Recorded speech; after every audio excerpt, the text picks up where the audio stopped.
Hello बेटा, कैसे हैं? स्वागत है पीडब्ल्यूच्या प्लेटफॉर्म पर। मैं हूं स्मिता कानेकर और आज हम हमारा 11th का लेसन देखने जाने वाले हैं। जूलॉजी का हमारा लेसन जो अगेन सीईटी का भी पार्ट है। तो इस लेसन का नाम है human nutrition. As I already told you कि भैया ये लेसन सीईटी में भी है और क्लास 11th में हमारा जो नॉर्मल रेगुलर सिलेबस है उसमें तो है ही।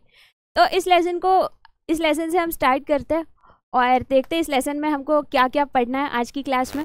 वन शॉर्ट लेक्चर है तो ऑलमोस्ट सारे ही टॉपिक कवर होंगे। सारे टॉपिक को एकदम शॉर्ट में मैंने समराइज करके इनकी लिस्ट यहाँ पे बना दी है, बट देन डिटेलिंग जो है अगले लेक्चर में हम पढ़ेंगे, है ना। तो starting with the alimentary canal, digestive system, physiology of digestion, फिर उसमें चीज़ों का एब्जॉर्प्शन, एसिमिलेशन, एजेशन और जो डिसऑर्डर है रिगार्डिंग द डाइजेस्टिव सिस्टम वो हम देखेंगे, है ना। ये लेक्चर के बाद में आपको अगर ये लेसन की मतलब ये लेक्चर की नोट्स डाउनलोड अगर करनी है तो बेटा आपको पीडब्ल्यू ऐप डाउनलोड करना है। जस्ट इन केस आपके पास में डाउनलोडेड है तो अच्छी बात है, नहीं डाउनलोडेड तो ऐप डाउनलोड कर लो, प्रोफाइल बना लो, है ना। उसके बाद में साइन इन करने के बाद में आपको बैच सर्च करनी है। तो जब आप बैच सर्च करोगे ना तो आपको ये नाम सर्च करना है हमारे बैच का, PW Maharashtra class 11th। You will search the batch name और फिर उसके बाद में वहीं पे आपको जूलॉजी या फिर बायोलॉजी वाला ही सेक्शन मिलेगा, वहाँ से आप पीडीएफ नोट्स डाउनलोड कर पाओगे, है ना। तो ये एक इम्पॉर्टेंट चीज़, हमारी बैच जो है अगेन फ्री बैच है, तो everything which is available in the app for this batch आपको उसका एक्सेस रहेगा, है ना। चलिए, सिमिलरली अगर बेटा आप और भी कुछ अपडेट्स चाहते हो रिगार्डिंग दी एग्ज़ाम या फिर और एग्ज़ाम से रिलेटेड या स्टडी से रिलेटेड जो भी इंपॉर्टेंट चीज़ें हैं, we share on our WhatsApp channel जिसका नाम है पीडब्ल्यू महाराष्ट्र, ठीक है। तो you can join this channel as well. तो starting with the lesson human nutrition, है ना। तो सबसे पहले तो हम देखेंगे कि हमारा ह्यूमन न्यूट्रिशन में, बट ऑब्वियसली हम क्या ही देखते हैं कि हमारा न्यूट्रिशन क्या कंपोज्ड मतलब किस चीज़ से कंपोज्ड है, फर्स्ट थिंग। सेकंड थिंग, हम जो न्यूट्रिशन लेते हैं उसका एग्जैक्टली मतलब हम जो खाना खाते हैं, न्यूट्रिशन तो खैर बड़ी बात हो गई, हम जो खाना खाते हैं वो कहाँ जाता है ना, उसका हम क्या करते हैं, एग्जैक्टली यूज़ कैसा होता है। इस चीज़ ये हमारे फूड को हम डाइजेस्ट करते हैं तो डाइजेशन का प्रोसेस किस तरीके से है, कौन से ऑर्गन्स यहाँ पे हेल्पफुल है, क्या सिर्फ ऑर्गन्स के थ्रू ही डाइजेशन होता है या फिर और कुछ केमिकल्स भी रिक्वायर्ड होते हैं फॉर डाइजेशन। तो ये इन जनरल चीज़ है ना, ये हमको इस लेसन में देखनी है। थोड़ी देर पहले ही हमने टॉपिक्स तो देख लिए, अब फटाफट हमारे लेक्चर को स्टार्ट करते हैं, है ना। तो स्टार्टिंग विथ न्यूट्रिशन, है ना। तो जब हम बेटा न्यूट्रिशन की बात करते हैं तो nutrition is something that we eat और something that we take inside our body which is useful for the growth of our body, है ना। हमारे बॉडी की नॉर्मल ग्रोथ एंड डेवलपमेंट के लिए रिक्वायर्ड जो एलिमेंट्स है उनका इनटेक करना, मतलब ही क्या करना, न्यूट्रिशन लेना, है ना। तो ये हमारा सिंपल सा डेफिनेशन हो गया, that it refers to intake of essential elements. किस चीज़ के लिए रिक्वायर्ड है ये, required for normal growth and development, correct, okay. Second important term हम देखते हैं जिसको हम कहेंगे डाइजेशन, है ना। डाइजेशन एक बहुत ही कॉमन टर्म है, बहुत बार हम इसको इस्तेमाल करते हैं, है ना। बट ये डाइजेशन को अगर हमें डिफाइन करना है तो how can we define this. तो बेटा डाइजेशन का प्रोसेस जो है बहुत ही सिंपल तरीके से हम डिफाइन कर सकते हैं, दैट इट रेफर्स टू, हाँ जी, ये है हमारा ब्रेकडाउन ऑफ, किस चीज़ को हम ब्रेक डाउन कर रहे हैं, complex organic matter into simple and absorbable form, है ना। हमारा जो फूड मटेरियल हम खाते हैं, correct, generally it is in its complex form, ठीक है ना। इसको हम डायरेक्टली सेल के अंदर एब्जॉर्ब नहीं कर सकते। अब मान लो हमारे पास में रोटी है ना, रोटी को आपने मुंह में रखा और तुरंत आपको बहुत सारी एटीपी मिल गई, ऐसा नहीं होता, है ना। तो जो हम फूड खाते हैं तो बेटा उसको क्या करना पड़ता है, पहले छोटे छोटे टुकड़ों में डिवाइड करना पड़ता है ना। और वो टुकड़े इतने छोटे होने चाहिए कि वो छोटे छोटे पार्टिकल्स को हम हमारे सेल के अंदर ले सके। सेकेंड इंपॉर्टेंट थिंग, ये केमिकल, ये जो हम टुकड़ों में, छोटे छोटे टुकड़ों में हमने फूड को ब्रेक किया, it should not lose its specific properties, है ना। उसको कम्प्लीटली इनऑर्गेनिक फॉर्म में भी कन्वर्ट नहीं करना है, हमको इस फॉर्म में उसे ब्रेक करना है कि भाई उससे हम आगे जाके उसको या तो स्टोर करके रख सके या फिर उससे एनर्जी मिला सके, ठीक है। तो बेसिकली अपने जो हम जो फूड इनटेक करते हैं, है ना, ये फूड इनटेक में प्राइमरीली जो एलिमेंट्स प्रेजेंट दिखते हैं हमको, है ना, ये एलिमेंट्स में हम इंक्लूड करेंगे जैसे है हमारे कार्बोहाइड्रेट, है ना। सेकंड जो है that is are proteins. Third type of elements जो है वो होते हैं हमारे लिपिड्स। और चौथे टाइप के जो एलिमेंट्स हैं उनको हम कहते हैं हमारा, yes, none other than nucleic acids, है ना। ये 4 टाइप के एलिमेंट्स हमारे फूड में इन्वॉल्व रहते हैं। और जब हम फूड का डाइजेशन करेंगे, मतलब ये एलिमेंट्स का जब डाइजेशन करेंगे, तो डाइजेशन किस फॉर्म में हो रहा है, देखो जो हमारे कार्बोहाइड्रेट्स है ना, उनको ही हम पॉलीसैकेराइड्स भी कहते हैं। तो ये polysaccharides they are broken down into simpler form, जिसको हम कहते हैं हमारा मोनोसैकेराइड, और इसी को हम कहेंगे सिंपल शुगर, है ना। इस तरीके से हमने क्या किया, कार्बोहाइड्रेट को ब्रेक किया। अच्छा, प्रोटीन्स जो है, प्रोटीन्स आर कॉम्प्लेक्स मॉलिक्यूल जो हम खाते हैं, करेक्ट। तो प्रोटीन के कॉम्प्लेक्स मॉलिक्यूल को ही हम पॉलीपेप्टाइड ऐसा भी बोल सकते हैं। तो व्हाट वी डू इज, ये जो पॉलीपेप्टाइड्स है, ये पॉलीपेप्टाइड्स को ब्रेक किया जाता है into their simpler form which is amino acids, ठीक है। तीसरी इंपॉर्टेंट चीज़ हमारे लिपिड्स। अब लिपिड्स जो है they are generally present either in the form of oil या फिर फैट, जिसको हम ट्राइग्लिसराइड्स कहते हैं, या फिर इनके कॉन्जुगेटेड फॉर्म में भी प्रेजेंट हो सकते हैं, है ना। And lipid is not a macro molecule, biomolecules में शायद पढ़ा होगा आपने, बट स्टिल अगर नहीं पता इतना ही याद रखो कि जो लिपिड्स है ना, लिपिड्स में हम जिन चीज़ों को इंक्लूड करते हैं वो क्या हो सकता है, एक तो हमारे ट्राइग्लिसराइड्स हो सकते हैं, करेक्ट, या फिर कुछ एलिमेंट्स है जिसको हम कॉन्जुगेटेड लिपिड्स बोलेंगे। तो ये मटेरियल को हम किस फॉर्म में किस फॉर्म में ब्रेक करेंगे, we will break it into fatty acid plus lipids, है ना। और सबसे लास्ट में जो हमारा न्यूक्लिक एसिड है, न्यूक्लिक एसिड, इसके ही कॉम्प्लेक्स फॉर्म को हम पॉलीन्यूक्लियोटाइड ऐसा भी बोल सकते हैं। And these polynucleotides are broken down into simpler form, जिसको हम कहते हैं न्यूक्लियोटाइड। अच्छा, न्यूक्लियोटाइड्स जो है they can further be broken into other forms such as, इसको और ब्रेक किया जा सकता है जैसे हमारी sugar plus nitrogenous base plus phosphate group, है ना।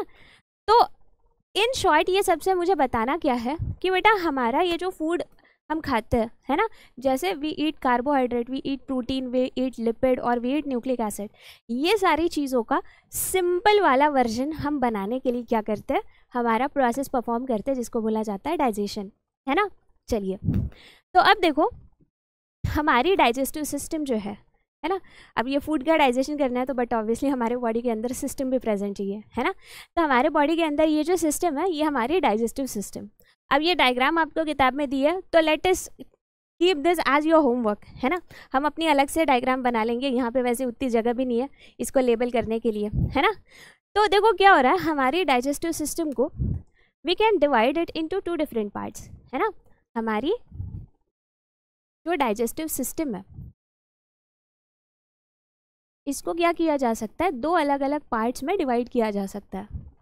अब 2 अलग अलग पार्ट में डिवाइड करने के पीछे रीज़न ऐसा है, देखो कि एक तो डाइजेस्टिव सिस्टम में मतलब हम जो फूड का डाइजेशन करते हैं ये 2 तरीके से होता है, या तो आप इसको क्रश करो, मैकेनिकली डाइजेस्ट करो, है ना। फूड को चबाते हैं हम तो फूड थोड़ा बहुत डाइजेस्ट हो सकता है ना। फूड को इधर उधर थोड़ा सा मिक्स किया जाता है सलाइवा के साथ में या फिर गैस्ट्रिक जूसेस के साथ में, तो ये हो गया मैकेनिकल डाइजेशन, ठीक है। और दूसरा होता है केमिकल डाइजेशन। तो केमिकल डाइजेशन किसके थ्रू होगा? जनरली एंजाइम्स के थ्रू होगा, है ना। कुछ कुछ एंजाइम्स इस्तेमाल किए जाते हैं फूड मटेरियल को ब्रेक करने के लिए। सो जो हमारे डाइजेस्टिव सिस्टम है, इसी के बेसिस पे हमने क्या किया ना, डाइजेस्टिव सिस्टम को 2 पार्ट्स में डिवाइड किया। पहला जो पार्ट है हमारे डाइजेस्टिव सिस्टम का, let us call it as the alimentary canal, है ना। एलिमेंट्री कैनाल ये ऐसा पार्ट है जहाँ से हमारा फूड मटेरियल हम इनटेक करते हैं, मतलब हमारा मुंह, है ना। फूड मटेरियल को हम खाएंगे, फूड मटेरियल को फिर ट्रांसफ़र किया जाता है ऑन द इनर साइड, वहाँ पे फूड को मिक्स किया जाता है वगैरह, ठीक। और अनडाइजेस्टेड वेस्ट मटेरियल को हम बॉडी के बाहर निकाल देते हैं थ्रू एनएस। तो ये पूरा जो सिस्टम है ना, ये जो ट्यूब लाइक स्ट्रक्चर है, उसको ही बोला जाता है alimentary canal, which starts with, yes, starting with our mouth, है ना। माउथ के बाद में आती है हमारी pharynx, then comes oesophagus, oesophagus के बाद में हमारा stomach, followed by small intestine, और सबसे लास्ट वाला जो पार्ट है ये है हमारा लार्ज इंटेस्टाइन, है ना। तो कुछ इस तरीके से हमारा क्या है भैया, ये एलिमेंट्री कैनाल का स्ट्रक्चर हो गया। वही दूसरा जो पार्ट है हमारे डाइजेस्टिव सिस्टम का, उसको ही हम कहते हैं हमारी डाइजेस्टिव ग्लैंड्स। अब डाइजेस्टिव ग्लैंड्स में बेटा आपकी स्टेट बोर्ड की किताब में आपको 3 ही ग्लैंड्स दी है। वैसे देखा जाए तो 5 ग्लैंड्स होती है ना, including our stomach and intestine, but जिस तरीके से किताब का फ्लो है हम उसी हिसाब से जाएंगे, ठीक। तो हमारे स्टेट बोर्ड के हिसाब से the digestive glands include salivary gland, फिर उसके बाद में आता है हमारा लिवर, और फिर तीसरी जो ग्लैंड है दैट इज पैनक्रियाज। अब देखो ये 2 सिस्टम्स में बाइफर्केशन करने का रीज़न क्या था? रीज़न बहुत ही सिंपल था, है ना। कौन सा सिंपल सा रीज़न है कि सबसे पहले एलिमेंट्री कैनाल क्या है? This is the tubular structure through which food passes. Food जिस स्ट्रक्चर के थ्रू एक जगह से दूसरी जगह ट्रांसफ़र हो रहा है ना, उसको आपने एलिमेंट्री कैनाल कहा। और वही डाइजेस्टिव ग्लैंड जो है, इनका काम क्या है? They are responsible for secretion of digestive enzyme, है ना। फूड को डाइजेस्ट करने के लिए जो डाइजेस्टिव एंजाइम्स है उनको बनाने का काम कौन करती है? हमारी डाइजेस्टिव ग्लैंड्स करती है ना। तो इस तरीके से क्या हो गया, हमारा डाइजेस्टिव सिस्टम के 2 पार्ट्स हैं, correct. Now let us start with the alimentary canal का जो फर्स्ट पार्ट है विच इज़ माउथ, है ना। यहाँ से हम शुरुआत करते हैं। तो भाई साहब, अब जब मैं माउथ की बात करूँगी तो हमारे माउथ के अंदर, है ना, माउथ के अंदर वो जो कैविटी है उसको हम बक्कल कैविटी कहते हैं, करेक्ट। तो ये बक्कल कैविटी के अंदर हमको 2 चीज़ें नज़र आती है। कौन सी 2 चीज़ें नज़र आती है? एक तो है हमारा टीथ, है ना, एंड दूसरी जो है दैट इज़ आवर टंग, है ना। ये 2 चीज़ों के बारे में हमको पढ़ना है। टीथ जो है ये किस काम में आता है? एक तो ये हमारे फूड को क्रश करना, क्रशिंग ऑफ फूड, प्लस ये क्या करता है? फूड को सलाइवा के साथ में मिक्स करना। खैर सलाइवा के साथ में मिक्स करना तो टंग का काम है, बट प्राइमरीली अगर मैं टीथ का फंक्शन बोलूँ तो they are responsible for crushing of food as long as और as far as digestion goes, है ना। हमारे टीथ को वैसे तो हम डिफेंस में भी काम में ला सकते हैं, है ना, बट अगर हम सिर्फ और सिर्फ ह्यूमन न्यूट्रिशन ये वाले लेसन के एस्पेक्ट में ही बात करें तो बेटा अपने जो टीथ है वो फूड को क्रश करने में हेल्पफुल है। और वही अगर मैं टंग की बात करूँ तो टंग क्या करती है? फूड को यस मिक्स कर देती है ना, मिक्सिंग ऑफ फूड किसके साथ में? विथ सलाइवा, करेक्ट है। कुछ इस तरीके से ये दोनों चीज़ें हमारे काम में आती है। Now let us start with the teeth, है ना। हमारे दांतों से अगर शुरुआत करते हैं तो भाई साहब कुछ जनरल चीज़ें तो हमको पता है अभी तक कि हमारे पास में 32 टीथ है ना, जो मतलब हमारे जो परमानेंट टीथ है, जो मिल्क टीथ है उनका नंबर होता है 20, और जो परमानेंट टीथ है ये होता है 32। करेक्ट है। सबसे लास्ट वाले दांत को हम मोलर टीथ कहते हैं, विजडम टीथ भी कहते हैं इसको मोस्ट कॉमनली। करेक्ट, अक्कल दाढ ज्याला म्हणतो आपण मराठीत। तो ये पहले तो टीथ के बारे में देख लेते हैं। देखो हमारा ये पूरा जो जॉ है, अपर जॉ और लोअर जॉ, ये दोनों ही जॉज में टीथ का अरेंजमेंट ऑलमोस्ट सेम ही है ना। जितने दांत ऊपर है उतने ही दांत नीचे भी है। जैसे दांत हमको लेफ्ट मतलब हमारे लेफ्ट साइड में नज़र आते हैं, वैसे ही दांत राइट साइड में भी नज़र आते हैं, है ना। तो अब ये दांत देख लेते हैं। वैसे देखा जाए तो हमारे पास में 4 टाइप के दांत है ना। ये देखो, ये वाला जो टीथ है इसको बोला जाता है incisor, this one is canine. ये वाला जो है इसको हम कहते हैं प्री मोलर, और सबसे लास्ट वाला जो है इसको बोला जाता है molar. Let us understand their position. मान लो बेटा ये आपका जॉ है ना। तो इस जॉ में आपको नज़र आएगा कि ये नीचे वाले जो दांत है ना, दिस 4, दिस 1, मतलब ये 1 2 इस वाले साइड की और इधर के 1 और 2, राइट। तो ऐसे टोटल 4 टीथ जो है दे रिप्रेजेंट आर इंसिजर। तो हम एक ऐसी चीज़ बोल सकते हैं कि अगर मुझको दोनों साइड का एक साथ में नहीं पढ़ना, मान लेते हैं हमको क्या करना है ना, एक तो चीज़ मैंने आपको क्या बताई कि भाई हमारा ये जो जॉ है ना, उसके ऊपर और नीचे वाले हिस्से में जो नंबर ऑफ टीथ है ये इक्वल है, दे आर इक्वल, है ना। अच्छा, दूसरी चीज़ हमने एक और देखी कि भैया ये जो दांत है, ठीक है, लेफ्ट साइड और राइट साइड उसमें भी ऑलमोस्ट सेम ही है। समझ रहे हो? समझा मुझको क्या बताना है? ऊपर और नीचे नंबर ऑफ टीथ सेम है, लेफ्ट एंड राइट साइड में भी नंबर ऑफ टीथ सेम है। तो अगर हम सिर्फ इतना 1/4 पार्ट भी अगर हमारे माउथ का अगर करते हैं, कंसिडर करते हैं for the study of teeth, still we are good to go, है ना। ये ठीक है ना यहाँ तक। तो आप क्या देखोगे पता है, हमारे माउथ में अगर मैं क्या बात करूँ, 1/2 ऑफ या तो अपर जॉ लूँ या फिर लोअर जॉ लूँ। करेक्ट, 1/2 ऑफ अपर जॉ और लोअर जॉ, इसमें हमारे दांतों का अरेंजमेंट जो है ना, वो स्टडी करना, उसी को हम कहते हैं हमारा डेंटल फॉर्मूला। ठीक है, वापस बताओ हम डेंटल फॉर्मूला को कैसे रिप्रेजेंट करेंगे। पहले तो एक टर्म समझाती हूँ जिसको हम कहते हैं dentition. Dentition refers to arrangement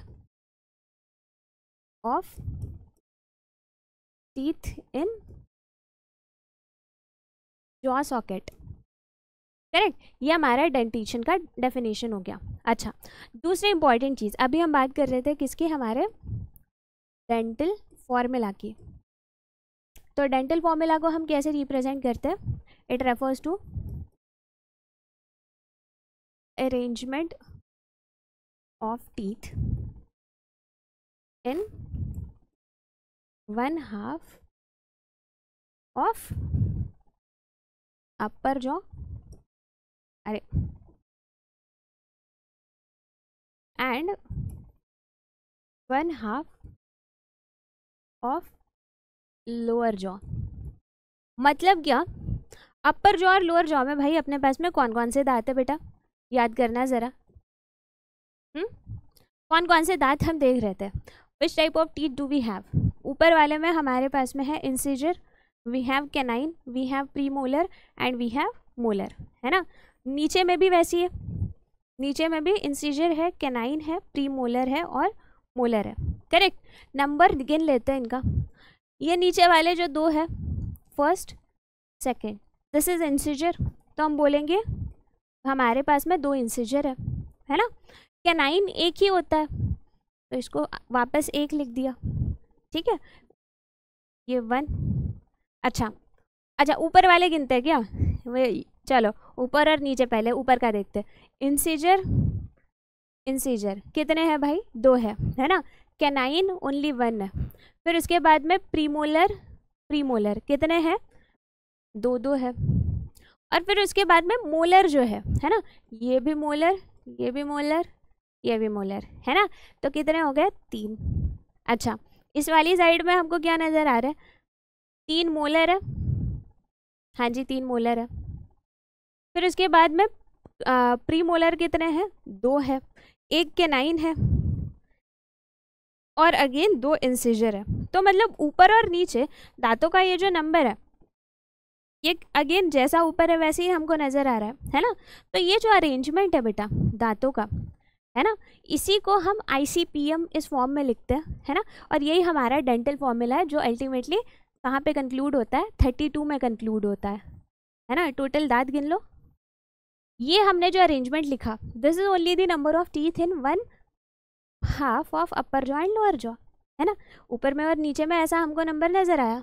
पूरा अगर गिनेंगे तो यहाँ पे देखो 2 3 5 8, है ना, 10 11 13 16 ये किस साइड का हो गया, लेफ्ट साइड का हो गया। सपोज राइट साइड में भी 16, तो टोटल 32 टीथ हो गए अपने, करेक्ट है। तो इस तरीके से हमारा ये क्या रिप्रेजेंट किया हमने, ये हमने डेंटल फॉर्मूला को रिप्रेजेंट कर दिया, है ना। अच्छा, ह्यूमन टीथ के बारे में बेटा जब हम बात करते हैं, है ना, तो वी स्टडी ह्यूमन टीथ और 3 अलग अलग टर्म्स हम स्टडी, मतलब 3 अलग अलग टर्म्स जो है ये बहुत ज़रूरी है जब हम ह्यूमन डेंटिशन को पढ़ेंगे। पहली जो टर्म है इसको बोला जाता है थीकोडोंट। सेकेंड जो टर्म है इसको हम कहेंगे डायफायोडोंट। और तीसरा वाला जो टर्म है इसको हम कहते हैं heterodont. Now what do this terms represent. सबसे पहला वाला जो टर्म है थीकोडोंट, इसका मतलब है teeth embedded in jaw socket. हमारे दांत हमारे जॉ के साथ में अटैच्ड है ना, यहाँ पे जॉ के साथ में अटके होते हैं ना। हाँ, तो जो टीथ जॉ में फंसे हुए अटके हुए हैं, जॉ के साथ में जॉइंट है, उसको कहा जाता है थीकोडोंट। सेकेंड जो है डायफायोडोंट। डायफायोडोंट का मतलब होता है teeth that appear twice in life. जो दांत हमको लाइफ में 2 बार आते हैं, मतलब हमारे पास में जैसे है ना, we have milk teeth and we had permanent teeth. तो अपने पास में 2 बार आए ना दांत, milk teeth and permanent teeth, correct. तो इसीलिए हमने इनको डायफायोडोंट कहा। और वही हेटेरोडोंट का मतलब क्या होता है, presence of different type of teeth. तो अपने पास में सारे के सारे दांत एक जैसे होते हैं क्या, हमारे पास में कितने टाइप के टीथ है बेटा, अभी देखा हमने। तो we have incisor, canine, premolar, molar, ये 4 टाइप के टीथ है ना। तो we have different type of teeth, that is why हमारे दांतों को हम क्या कहते हैं, दे आर हेटेरोडोंट, है ना। चलिए फिर हमारे टीथ का स्ट्रक्चर देख लेते हैं। तो as you can see here, ये हमारा दांत है ना, ये तो हमको नज़र आ रहा है। अच्छा, दूसरी इंपॉर्टेंट चीज़ हम यहाँ पे और क्या देख सकते हैं कि हमारे दांतों का ये पूरा ट्रांसवर्स सेक्शन है ना। तो ये ट्रांसवर्स सेक्शन में जो जो चीज़ें हमको यहाँ पे दिख रही है उसको एक बार समझते हैं। देखो, ये जो अपना दांत है, इसका ये ऊपर वाला हिस्सा जो हमको दिखता है उसको हम बोलते हैं क्राउन। और हमारे मसूड़े के नीचे वाला जो पार्ट है उसको बोला जाता है रूट, है ना। तो हमारा जो दांत है उसको हमने वैसे तो 2 हिस्सों में डिवाइड कर दिया। जो हमारा क्राउन है ये कैसा है, इट इज विजिबल। और वही जो रूट है ये किसके अंदर प्रेजेंट है, एम्बेडेड विद इन गम्स, है ना। हमारे मसूड़े जो है, हमारे गम्स जो है, उनके अंदर वाला पार्ट मतलब हमारा रूट टीथ का, ठीक है। अच्छा, ये टीथ को जब हम थोड़ा सा स्टडी करते हैं तो हमें नज़र आता है कि भाई इसके अंदर ना इसमें कुछ कुछ लेयर्स प्रेजेंट है। जो सफ़ेद वाली जो लेयर है उसको एक्चुअली बोला जाता है इनामल, है ना। ये जो सफ़ेद कलर की जो लेयर है this is called as the tooth enamel. और आपको पता है टूथ इनामल जो है this is considered as one of the toughest part of human body. Tooth enamel से टफ हमारे बोन्स भी नहीं होते, तो tooth enamel is the toughest part of human body, ठीक है। तो ये पहली चीज़ हो गई। दूसरी वाली जो लेयर हमको यहाँ पे नज़र आती है दैट इज़ द डेंटाइन। और सबसे लास्ट वाला जो पार्ट हम देखेंगे that is the pulp cavity. ठीक है। तो ऐसी 3 चीज़ें जो है हमारे दांतों में हमको नज़र आ रही है। अब अगर मैं शुरुआत करूँ किससे, हमारे टूथ एनामल से, है ना। तो टूथ एनामल में हमको क्या नज़र आता है, एक तो ये चीज़ मतलब एक तो ये एनामल जिससे बना है, जो सब्सटेंसेस से बना है, वो है हमारे कैल्शियम एंड मैग्नीशियम फॉस्फेट, है ना। Calcium phosphate and magnesium phosphate, ये चीज़ों से क्या है, हमारा टूथ का एनामल वाला पार्ट बना है ना। Sorry calcium phosphate and calcium carbonate, एक कच मिनट, मैग्नीशियम नहीं, calcium phosphate and calcium carbonate, है ना। इनसे क्या है, एनामल बना हुआ है। टफेस्ट पार्ट है, सफ़ेद कलर का दिखता है, करेक्ट। ये हमारा वाइट पार्ट जो है, जिसको हम आउटर मोस्ट पार्ट कहते हैं, है ना, हमारे दांतों का, that is this tooth enamel, है ना। टूथ एनामल के नीचे ये वाला जो आपको स्ट्रक्चर नज़र आ रहा है, जिसको हम कहते हैं डेंटाइन। तो बेटा डेंटाइन जो है, it is the living part of teeth. जो हमारा एनामल है ना, enamel is dead in nature, ये लिविंग नहीं है, बट वही उसके नीचे वाला जो हिस्सा है, ये वाला जो पार्ट है ना, इसको हम कहते हैं हमारा डेंटाइन। और डेंटाइन जो है, it is generally made of connective tissues. यहाँ पे काफ़ी सारी कनेक्टिव टिश्यूज़ प्रेजेंट है। अच्छा, थर्ड इम्पॉर्टेंट थिंग या फिर नेक्स्ट इम्पॉर्टेंट थिंग, ये जो हमारा डेंटाइन है ना, ये क्या करता है, इसी का काम है सिक्रीशन ऑफ एनामल। ये टूथ एनामल को बनाता है, खुद प्रोड्यूस करता है, ठीक है। और ये वाला जो पार्ट है, ये कैसा है, हमारे दांतों का लिविंग वाला पार्ट है, ठीक है। चलो फिर उसके बाद में नीचे वाले सेक्शन में देखते हैं, सबसे एंड वाला जो पार्ट है हमारे दांतों का, है ना, उसको हम कहते हैं पल्प। ये जो कैविटी आप देख रहे हो ना, ये रेड कलर का जो स्ट्रक्चर यहाँ नज़र आ रहा है, तो इसको हम बोलेंगे पल्प।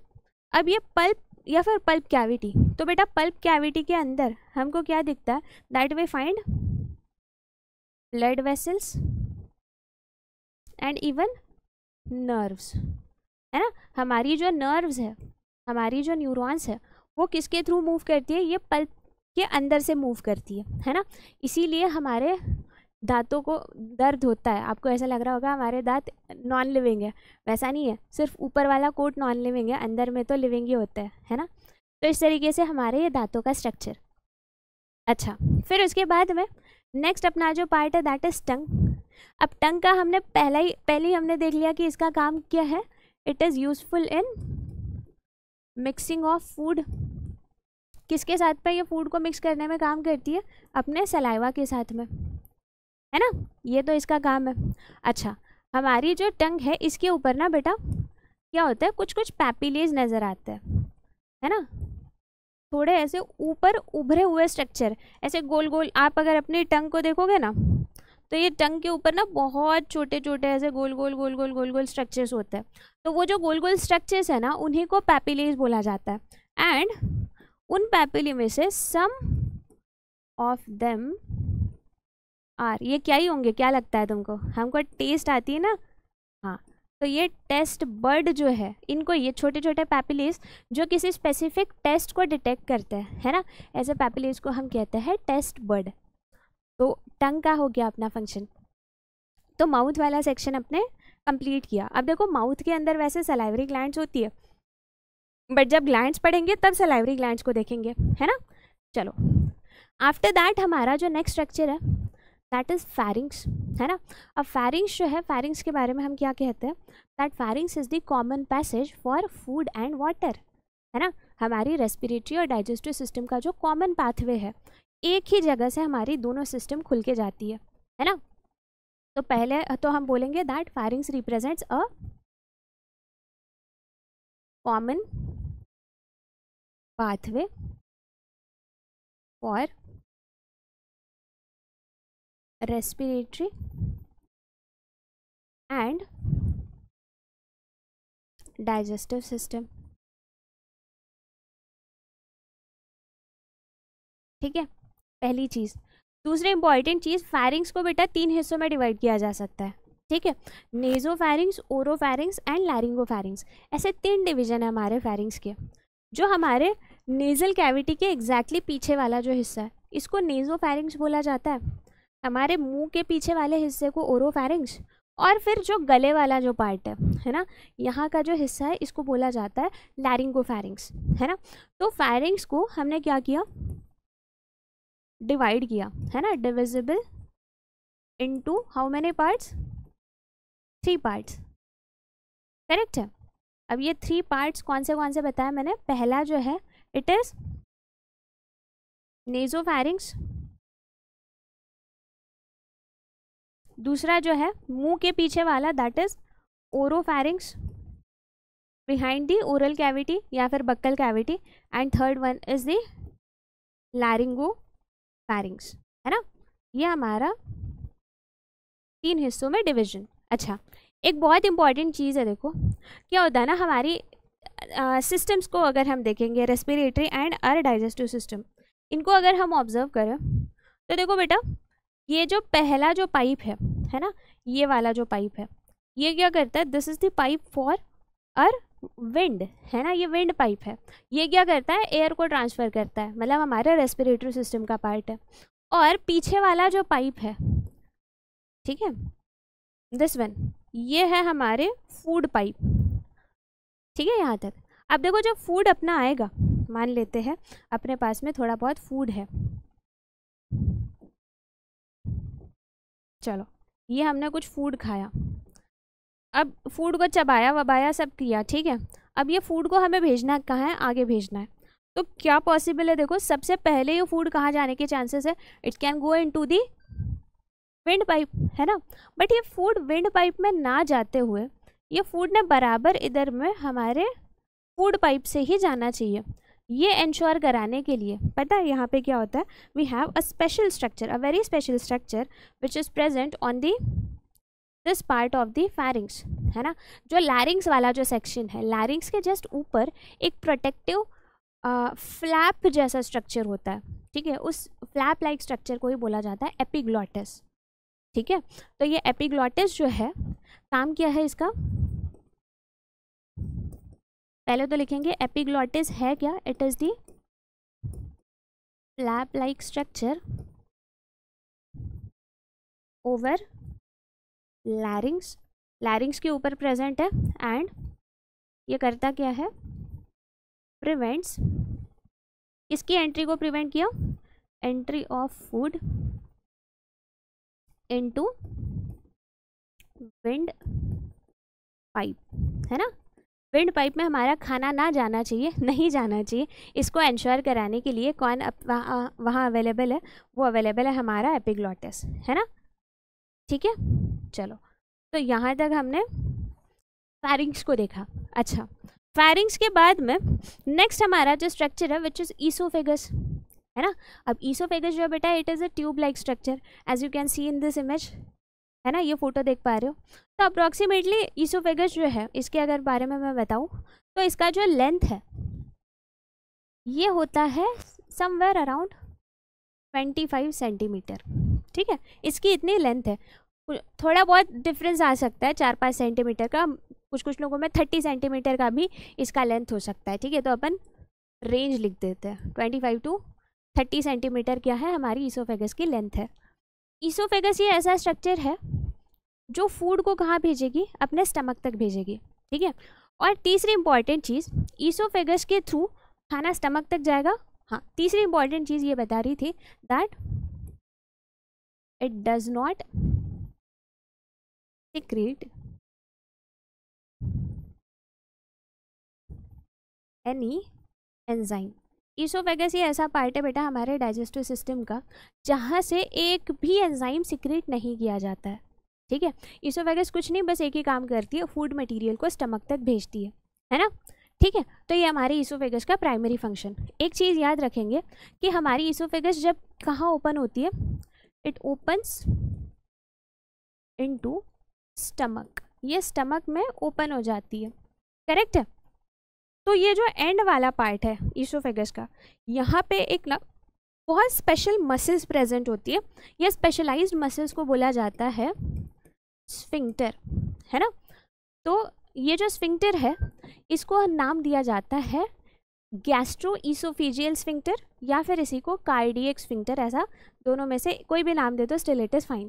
क्या बताया मैंने, नाम क्या है इसका, या तो इसको आप गैस्ट्रोइसोफेजियल स्फिंक्टर बोलो और let us call this as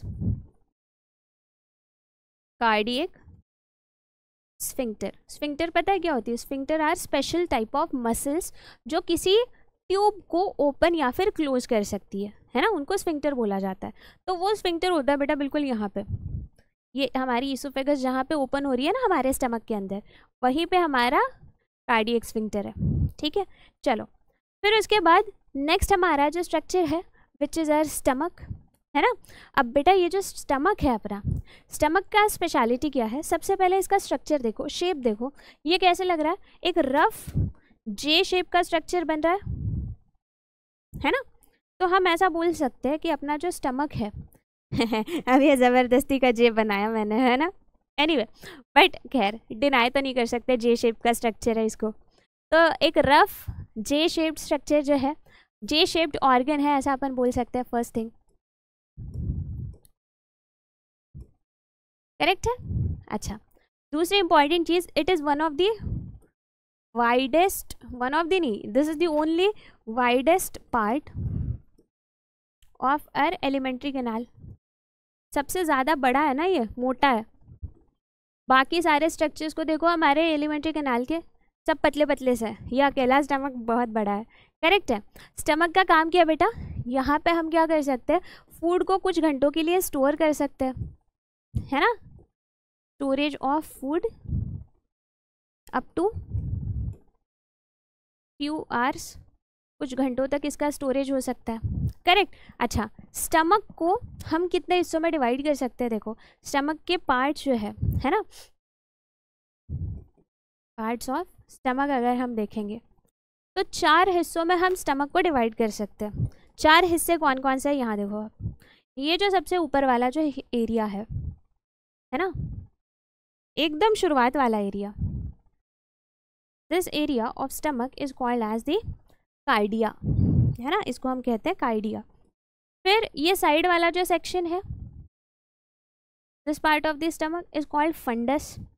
अच्छा, फिर उसके बाद में ये जो नीचे वाला सेक्शन है ना, ये पूरा ये कहलाता है बॉडी, ये हो गई हमारे स्टमक की बॉडी, ठीक है। और सबसे अल्टीमेट, अल्टीमेट मतलब सबसे लास्ट वाला जो सेक्शन है स्टमक का, ठीक, ये देखो ये वाला पार्ट, इसको बोला जाता है पाइलोरस, है ना। तो 4 हिस्सों में हमने क्या किया, हमारे स्टमक को डिवाइड कर दिया, है ना।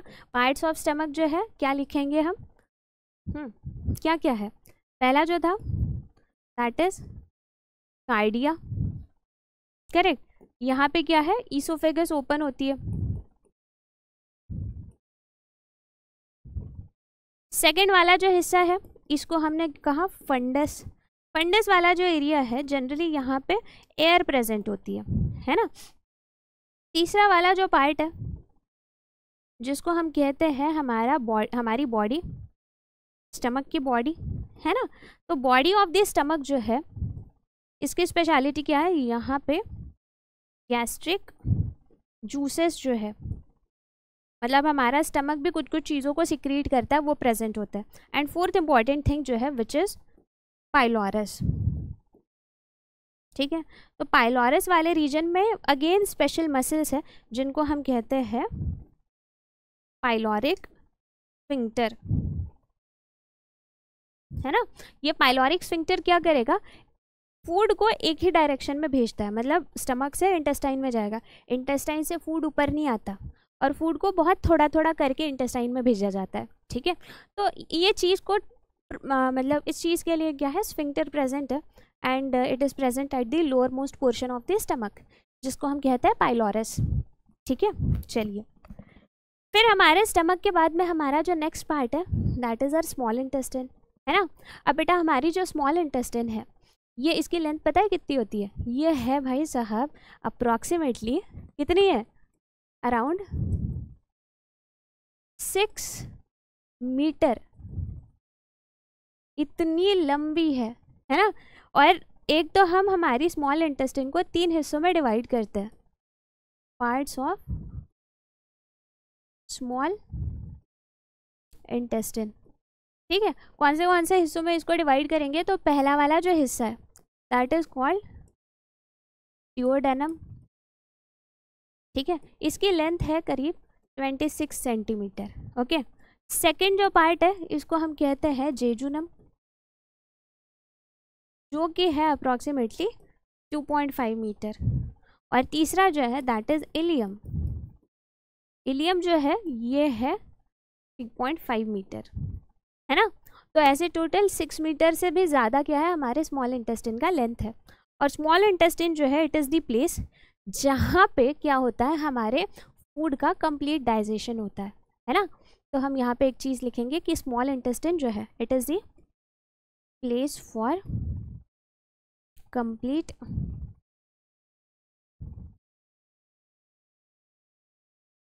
डाइजेशन ऑफ फूड, ठीक है। चलो, after small intestine we have large intestine. अब लार्ज इंटेस्टाइन जो है इसकी लेंथ देखा जाए तो ये है बेटा करीब 1.5 मीटर, है ना। स्मॉल इंटेस्टाइन से वैसी तो छोटी है बट इसको लार्ज इंटेस्टाइन इसलिए बोला जाता है क्योंकि इसका जो डायमीटर है ये ज़्यादा बड़ा है as compare to small intestine. ये देखो ये मोटी है as compare to this one. तो स्मॉल इंटेस्टाइन का डायमीटर छोटा है, लार्ज इंटेस्टाइन का डायमीटर बड़ा है, इसलिए इसको लार्ज इंटेस्टाइन बोला जाता है। तो 1.5 मीटर लॉन्ग है अप्रॉक्सीमेटली। लार्ज इंटेस्टाइन को ना डिवाइड किया जा सकता है इनटू सेवरल सेगमेंट्स, है ना, डिवाइडेड इनटू कौन से पार्ट्स है? ये देखो, ये वाला जो सेक्शन है दिस सेगमेंट, इसको हम कहते हैं सीकम। यार ये लेबल ठीक कराते हैं। ये वाला जो सेगमेंट है ना, ये हमारा caecum and this is vermiform appendix, ठीक है। एक मिनट,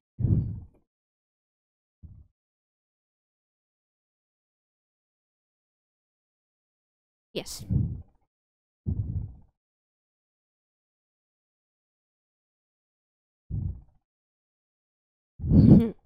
ठीक है। थोड़ा सा नामों में गड़बड़ी कर दी भाई, लेबल में गड़बड़ी कर दी है अपने डायग्राम ने। एनीवे कोई बात नहीं, अभी ठीक कर दिया हमने। तो नीचे वाला जो पार्ट है इसको हम कहते हैं सीकम, और ये छोटू सा जो सेगमेंट है ना ये वाला, इसको पता है क्या बोला जाता है? उसको बोला जाता है हमारा, अरे कहाँ गया, अपेंडिक्स। अपेंडिक्स अपने बॉडी में काम नहीं करता बेटा कुछ खास, है ना, वेस्टिजियल है अपने बॉडी में। ह्यूमन बॉडी की अगर हम बात करें तो अपेंडिक्स इज़ नॉट यूजफुल। जो हर्बीवोर्स एनिमल है जिनका डाइट ना मोस्टली ग्रासेस या फिर ग्रीन प्लांट्स के ऊपर जो डिपेंड है, उनके बॉडी में अपेंडिक्स अभी भी काम करता है, ठीक है, for digestion of cellulose. But since it is not useful for us, अपने बॉडी में इसका साइज़ बहुत ही छोटा हो चुका है, और कभी कभी अगर इसमें इन्फेक्शन वगैरह हो जाता है ना, तो फिर इसको निकाल ही देते हैं। मतलब एक आध बार इन्फेक्शन ठीक है, रिकरेंट अगर इन्फेक्शन है या फिर ये बहुत ज़्यादा स्वेल हो चुका है, ख़राब हो चुका है, तो appendix can be taken out of the body, it will be still fine, ठीक है। चलो, तो ये जो लार्ज इंटेस्टाइन है, large intestine can be divided into, कहाँ डिवाइड कर सकते हैं? तो पहला है हमारा caecum and vermiform appendix, correct. दूसरा जो है इसको हम कहते हैं हमारा कोलोन। कोलोन को भी और हिस्सों में डिवाइड किया जाता है, ठीक है। पहला जो है that is ascending colon, second जो है दैट इज ट्रांसवर्स कोलोन, तीसरा जो है दैट इज डिसेंडिंग कोलोन।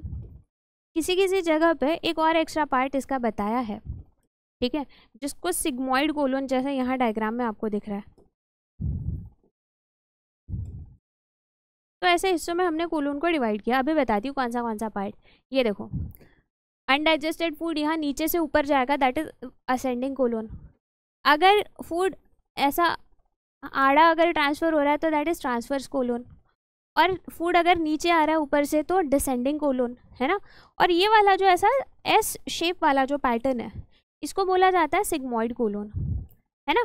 तो ये एक पार्ट हो गया। तीसरा जो पार्ट है दैट इज रेक्टम, है ना। इतने हिस्सों में हमने क्या किया, हमारी जो लार्ज इंटेस्टाइन है इसको डिवाइड कर दिया। और सबसे लास्ट जो है दैट इज एनस। एनस जो है ये क्या रिप्रेजेंट करता है, it represents the opening through which undigested food is removed outside of the body, है ना।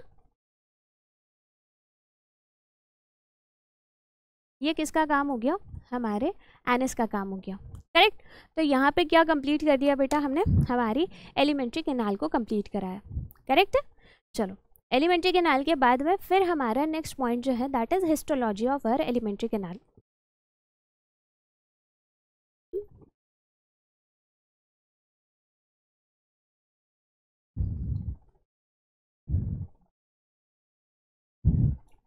अब हिस्टोलॉजी का मतलब क्या होता है, सुनो।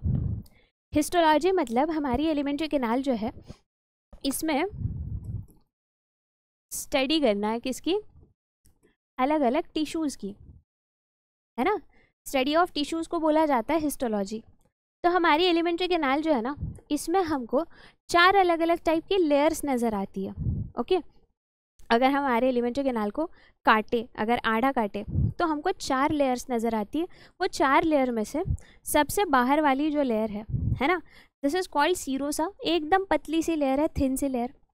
फिर उसके बाद में नेक्स्ट जो हमारी लेयर है वो है हमारी मस्कुलरिस, ठीक है। ये जैसे बाहर वाली लॉन्जिट्यूडिनल और अंदर वाली सर्कुलर, तो ये मसल्स वाली लेयर मस्कुलरिस। तीसरी जो लेयर है इसको हम बोलते हैं सब म्यूकोजा। और सबसे लास्ट वाला जो लेयर है ना, ये है हमारी म्यूकोजा। ऐसे 4 पार्ट्स में हमने क्या किया, हमारे एलिमेंट्री कैनाल को डिवाइड किया, है ना। या फिर ये 4 टाइप की हमको टिश्यूज़ नज़र आई जब हमने एलिमेंट्री कैनाल की हिस्टोलॉजी पढ़ी, ठीक है। क्या क्या लेयर के नाम बताया बेटा हमने, पहली जो हमारी लेयर है ना उसको हमने नाम क्या दिया, यह है हमारी सीरोसा, है ना। क्या स्पेशलिटी है सीरोसा की, तो serosa is the outer most layer, सबसे बाहर वाली लेयर है। ये किससे बनी है, तो it is generally made from epithelium, generally squamous epithelium यहाँ पे प्रेजेंट होता है, एंड सम कनेक्टिव टिश्यू। ये 2 चीज़ों से क्या है, हमारी बाहर वाली लेयर प्रेजेंट है। काम क्या है इसका, प्रोटेक्शन प्रोवाइड करना, ठीक है। तो ऐसे ये हमारी सबसे बाहर वाली लेयर जिसको हमने कहा सीरोसा।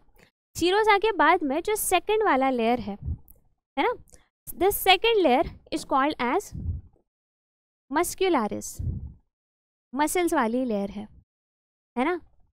अब भाई अपने फूड को हम क्या करते हैं, हमारे एलिमेंट्री कैनाल में एक जगह से दूसरी जगह ट्रांसफ़र करते हैं ना, पास करते हैं, माउथ से इसोफेगस, इसोफेगस से स्टमक, स्टमक से स्मॉल इंटेस्टाइन, फिर लार्ज इंटेस्टाइन, ऐसे फूड पास किया जाता है। तो ये फूड को मूव करने के लिए हमारी मसल्स काम में आती है ना, जो अंदर प्रेजेंट है, जिनको हम हमारी स्मूथ मसल्स बोलेंगे, है ना।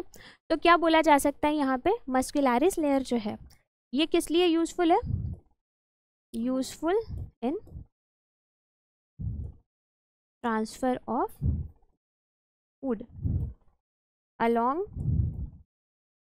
दी कैनाल। कैनाल मतलब कौन सी, हमारी एलिमेंट्री कैनाल, है ना, उसमें ट्रांसफ़र करने के लिए ये वाला मस्कुलरिस लेयर यूज़फुल है। तो मसल्स जो है उसमें हमको 2 लेयर्स नज़र आती है, ठीक है। यहाँ पे हमको जो 2 लेयर्स नज़र आई, लेयर्स ऑफ मसल्स, कौन सी है, पहली बाहर वाली जो है आउटर लॉन्जिट्यूडिनल, और अंदर वाली जो है inner one is circular muscle, है ना। ऐसी 2 टाइप की लेयर्स हमको दिखती है मसल्स की। अगर आप स्टमक की बात करो तो stomach is the only organ जहाँ पे आपको मसल की तीसरी लेयर नज़र आती है, जिसको हम कहते हैं ऑब्लिक मसल्स। ठीक है, एक third layer oblique layer, it is only found in stomach.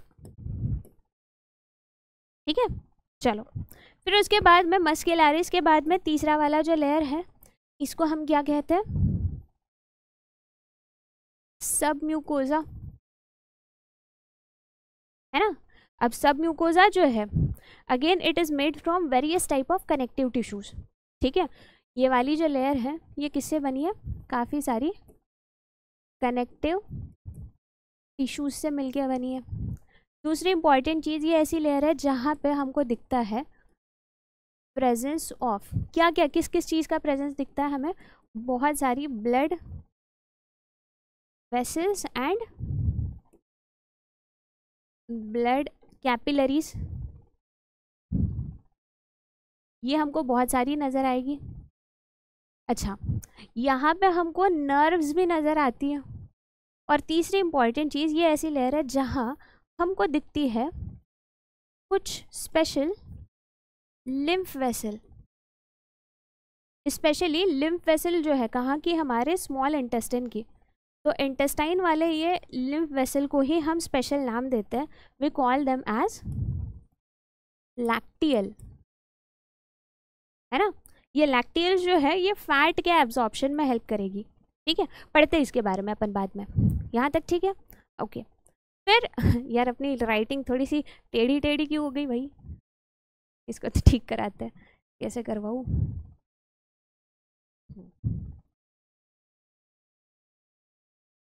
अभी भी टेढ़ी है ना, जाने दो, इतना थोड़ा बहुत चल जाएगा। फिर उसके बाद में जो हमारा नेक्स्ट है लास्ट वाला लेयर, इनर मोस्ट लेयर, जिसको हम क्या कहते हैं, म्यूकोजा लेयर, है ना। तो म्यूकोजा वाला जो लेयर है it is made from epithelium, but यहाँ पे जो एपिथीलियम बना, यहाँ वाला जो एपिथीलियम है ये कौन सा वाला है, इट इज़ ग्लैंडुलर एपिथीलियम, है ना। तो यहाँ हम बोलेंगे that this is made from glandular epithelium. ठीक है, अच्छा, यहाँ पे जनरली ब्लड वेसल्स प्रेजेंट नहीं होती। ठीक है, ब्लड वेसल्स आर एब्सेंट, नहीं मिलेगी आपको कोई भी ब्लड वेसल यहाँ पे।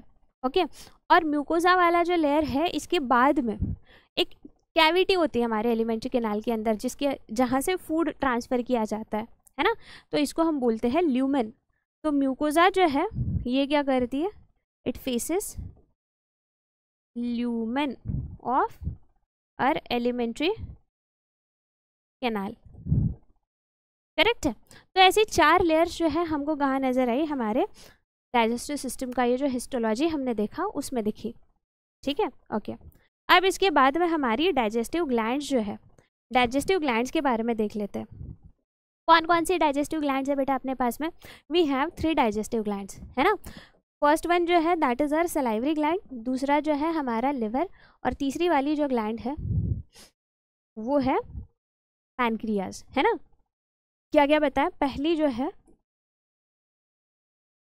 सलाइवरी ग्लैंड, है ना, सेकंड वन जो है दैट इज़ आवर लिवर, और तीसरी जो है वो अपनी पैनक्रियाज। ठीक है, इन तीनों के अलावा जो हमारा स्टमक और हमारी स्मॉल इंटेस्टाइन, ये भी डाइजेस्टिव ग्लैंड्स की तरह काम करती है, क्योंकि they are also responsible for secretion of certain enzyme. यहाँ से भी कुछ कुछ एंजाइम्स प्रोड्यूस होते हैं, कौन से होते हैं अपन बाद में देखेंगे। Starting with the salivary gland, ठीक है, इससे शुरुआत अगर मैं करूँ तो देखो हमको क्या दिखता है, अपने माउथ में बेटा 3 सलाइवरी ग्लैंड्स प्रेजेंट है, on left side and 3 on the right side, देख सकते हो आप। सबसे बड़ी वाली जो है दैट इज़ पैरोटिड ग्लैंड, ये इधर जॉ वाले सेक्शन में जो प्रेजेंट है दैट इज सबमैंडिबुलर, और टीथ के नीचे जो है दैट इज सबलिंगुअल, जीभ के नीचे, टीथ के नहीं, जीभ के नीचे जो है दैट इज सबलिंगुअल ग्लैंड, है ना। तो सलाइवरी ग्लैंड जो है इसका काम क्या होगा, of course it will be responsible for secretion of saliva, है ना। कौन सी ग्लैंड्स प्रेजेंट है अपने पास में, इसके टाइप बोल दो सलाइवरी ग्लैंड्स के, तो we have 3 type of salivary glands, parotid जो कैसी है, सबसे लार्जेस्ट है, कहाँ पे प्रेजेंट है, नियर दी चीक, करेक्ट है। सेकंड वन जो है दैट इज सब मैंडिबुलर, और ये कहाँ प्रेजेंट है, हमारे लोअर जॉ के पास में, करेक्ट। तीसरी जो है दैट इज सब लिंगुअल, ये कहाँ प्रेजेंट है, it is present below the tongue, correct. और अपना जो सलाइवा है ना, ये सलाइवा में क्या चीज़ें प्रेजेंट होती है एक बार देखते हैं। सलाइवा के अंदर जो चीज़ें प्रेजेंट है, पहले तो कुछ अमाउंट में यहाँ पे म्यूकस प्रेजेंट होता है, ठीक है। हमारे सलाइवा के अंदर कुछ कुछ एंजाइम भी प्रेजेंट है ना। ये जो एंजाइम्स है, जैसे हमारा सलाइवरी अमाइलेज, आपको पता है सलाइवरी अमाइलेज को दूसरा नाम क्या, इसी को हम बोलते हैं टाइलिन, ठीक है। एक और दूसरा एंजाइम होता है जिसको बोला जाता है लाइजोजाइम। ये हमारे सलाइवा के अंदर चीज़ें प्रेजेंट है। हमारे सलाइवा का जो पीएच है, ये बेटा होता है अप्रॉक्सीमेटली 6.8, है ना, almost neutral pH, slightly acidic. Second की अगर मैं बात करूँ दैट इज़ आवर लिवर, है ना, ये हमारा लिवर है। लिवर को अगर बेटा हम स्टडी करेंगे तो एक तो हमें चीज़ ये नज़र आती है कि लिवर हैज़ 2 लोब, है ना। यहाँ पे डायग्राम में पता नहीं आपको दिख रहा है या नहीं, ये देखो, मान लो this is 1 lobe of liver and this is 2nd lobe of liver, है ना। ऐसे 2 हिस्सों में हम लिवर को डिवाइड कर सकते हैं। तो दोनों ही हिस्से जो है लिवर के, ठीक है, इसको अगर और हम देखेंगे, एक तो मैंने क्या कहा, लिवर जो है it can be divided into, it has 2 hepatic lobe, है ना। जनरली हमारी जो बॉडी है उसके, हमारा डायफ्राम जो है उसके नीचे में राइट हैंड साइड में हमारा लिवर प्रेजेंट है, करेक्ट। अच्छा, समवेयर 1.2 1.3 किलोग्राम इसका वेट है। 2 हेपेटिक लोब प्रेजेंट है। अगर ये हेपेटिक लोब को हम थोड़ा सा और अच्छे से देखेंगे तो हमें कुछ फंक्शनल एरियाज नज़र आते हैं जिसको हम कहते हैं हेपेटिक लोब्यूल्स, है ना। Hepatic lobules are the functional areas of our liver, ठीक है। चलो, लिवर हमारे डाइजेशन में जो काम करता है उसका मतलब डाइजेशन में जो लिवर का यूज होता है that is secretion of bile juice. Bile juice को प्रोड्यूस करने का काम किसने किया, हमारे लिवर ने किया, ठीक है।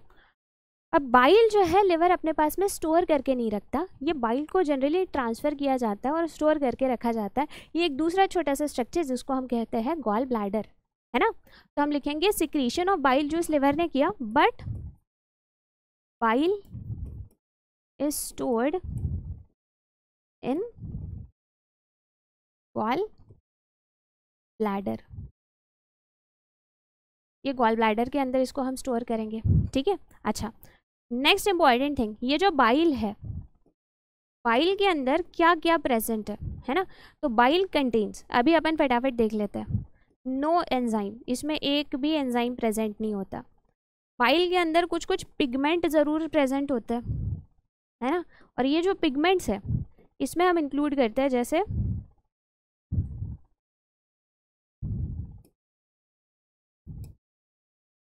बिलिरुबिन एंड बिलीवर्डिन, है ना। ये 2 पिगमेंट्स प्रेजेंट है। तीसरी इंपॉर्टेंट चीज़, इसमें कुछ सॉल्ट प्रेजेंट है जिनको हम कहते हैं बाइल सॉल्ट्स। तो बाइल सॉल्ट्स में आता है जैसा हमारा सोडियम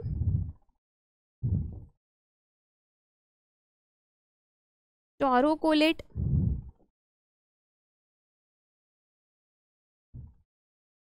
ठीक है। सोडियम टोरोकोलेट जैसा जो सॉल्ट है it is considered as bile salt. तो ये हमारे बाइल का मतलब ये हो गया, कंस्टिट्यूशन हो गया। एक भी एंजाइम नहीं रहता बेटा बाइल में। और बाइल का जो काम है ना, अगर मैं बाइल के फंक्शन की बात करूँ तो ये जनरली काम क्या करता है, it is useful for emulsification of fat, है ना। जो फैट मॉलिक्यूल है उसको छोटे फैट मॉलिक्यूल में ब्रेक करना। मैं मोनोग्लिसराइड या फिर फैटी एसिड की बात नहीं कर रही हूँ, ठीक है। बड़े फैट मॉलिक्यूल को छोटे फैट मॉलिक्यूल में ब्रेक करना इज़ व्हाट एमल्सिफिकेशन इज, ठीक है। चलो, तो ये हमारा बाइल हो गया। लिवर इसके अलावा और भी बहुत सारे फंक्शन करता है बेटा अपने बॉडी में, कुछ कुछ इसमें से मैं बताती हूँ, ठीक है। बहुत सारे काम किए जा रहे हैं लिवर के अंदर, but let us only understand some of the special function, ठीक है। तो देखो हमारे लिवर में ना कुछ स्पेशल टाइप की सेल्स हैं जिनको हम कफर सेल कहते हैं। तो ये कफर सेल्स क्या करती है ना, ये हमारे लिवर के डिफेंस मैकेनिज्म को काम मतलब they are useful in defence mechanism, हमारे लिवर को प्रोटेक्टेड रखने के लिए। और ये परफॉर्म करती है एक प्रोसेस जिसको बोला जाता है फैगोसाइटोसिस। मतलब अगर कोई फॉरेन पार्टिकल आता है, कोई बैक्टीरिया आया, कोई वायरस आया, उसको खा जाएगी ये सेल और उसको डिस्ट्रॉय कर देगी, ठीक है। तो इन्फेक्शन से बचाने का काम करती है हमारी कफर सेल्स, ठीक है। अच्छा, बाइल सिक्रीशन ये तो one of the important function है ही, बट इसके अलावा हमारा जो लिवर है वो क्या करता है, it is also responsible for breakdown of old RBCs. हमारी जो रेड ब्लड सेल्स है जो अभी काम की नहीं है, उनका ब्रेकडाउन हमारा लिवर करता है। अच्छा, उसके बाद में प्रोडक्शन ऑफ यूरिया, ये भी हमारा लिवर ही करता है। अच्छा, जो अपने अमीनो एसिड है उसमें से अमीनो ग्रुप को रिमूव कर देना, जिसको हम कहते हैं डी अमाइनेशन, है ना, मतलब ही रिमूवल ऑफ अमीनो ग्रुप। तो ये डी अमाइनेशन का काम हमारे लिवर ने किया। अच्छा, चौथी important cheese, conversion of access glucose into glycogen. बहुत ज़्यादा अगर आपके पास में ग्लूकोज है तो उसके ग्लाइकोजन के फॉर्म में कन्वर्ट कर देना। अच्छा, और कुछ चीज़ों का प्रोडक्शन भी करता है हमारा लिवर, ठीक है। तो ये चीज़ें कौन सी है, तो प्रोडक्शन ऑफ, पहला जो एलिमेंट है दैट इज एंजियोटेंसिनोजन। ये हमारे बॉडी में ना सॉल्ट वाटर बैलेंस जो है, सॉल्ट और वाटर का बैलेंस होना चाहिए, उसको मेंटेन रखने के लिए ये एंजाइम काम में आता है, ठीक है। मतलब आएगा बाद में, आप देखोगे नेक्स्ट लेसन में देखोगे, ठीक है। फिर उसके बाद में हमारा लिवर और किस चीज़ को प्रोडक्शन करता है, तो ये है एक एंजाइम, सॉरी ये एक केमिकल जिसका नाम है हेपारिन, ठीक है। तीसरा है हमारा प्रोथ्रोम्बिन,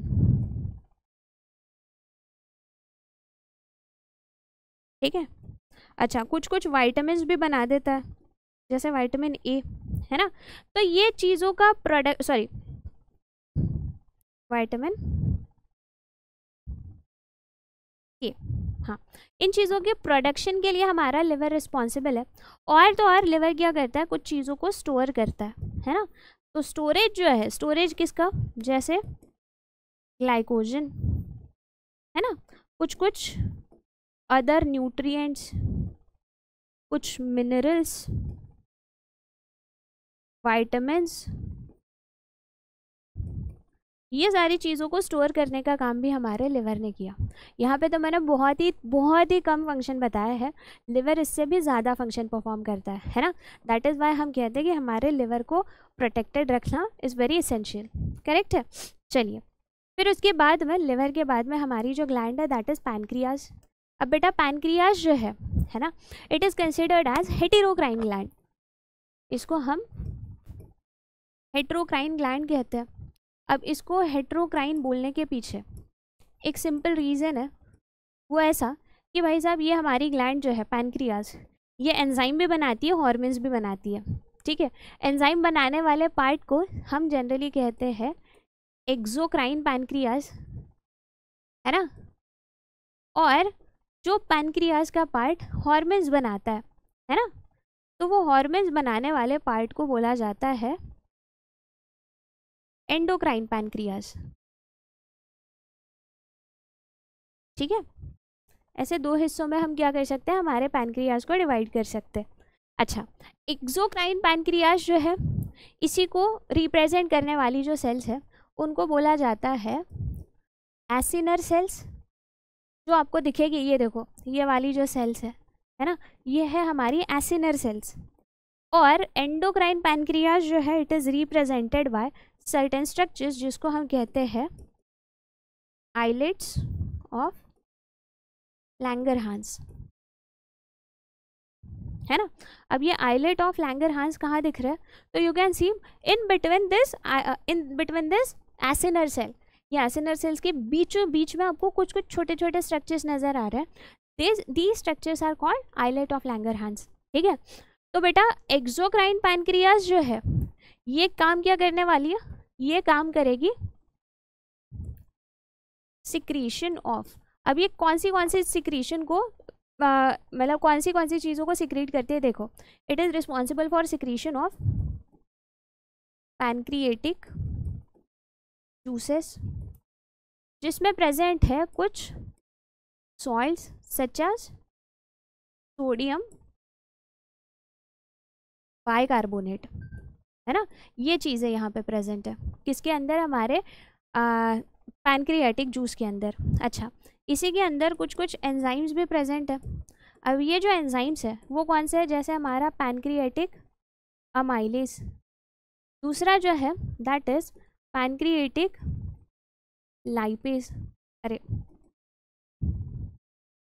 और है जैसे प्रोटीएज, एंड चौथा जो है दैट इज अर न्यूक्लियस। ये एंजाइम्स जो है कौन बना रही है? पैनक्रियाज बना रही है, एक्सोक्राइन पैनक्रियाज। और वही एंडोक्राइन पैनक्रियाज की मैं बात करूं तो एंडोक्राइन पैनक्रियाज में हमको स्पेशल टाइप की सेल्स नज़र आती है। एक तो ये क्या कर रही है? एक तो ये क्या है? हॉर्मोन्स बनाती है, ठीक है। तो हॉर्मोन्स बनाने के लिए इसके पास में 3 स्पेशल टाइप की सेल्स है ना, alpha cells, beta cells and delta cells. ऐसी 3 type of cells are there. Alpha cells जो है they are responsible for production of a hormone जिसका नाम है ग्लूकागॉन। जो बीटा सेल्स है ये एक दूसरा हार्मोन बनाती है जिसका नाम है इंसुलिन, है ना। और डेल्टा सेल्स जो है ये एक हार्मोन बनाती है जिसको हम कहते हैं सोमैटोस्टैटिन, है ना। ये हार्मोन्स जनरली ब्लड स्ट्रीम में रिलीज कर दिए जाते हैं। वही पैनक्रियाटिक जूस जो है पैनक्रियाटिक डक्ट के थ्रू स्मॉल इंटेस्टाइन में ट्रांसफ़र किया जाता है। कैसे किया जाता है अभी फटाफट बता देती हूँ। मान लो बेटा ये जो स्ट्रक्चर है ये हमारे लिवर का स्ट्रक्चर है, होल्ड ऑन, है ना। Let us consider that this is the structure of our liver, ठीक है। चलो इसको थोड़ा सा 1 मिनट,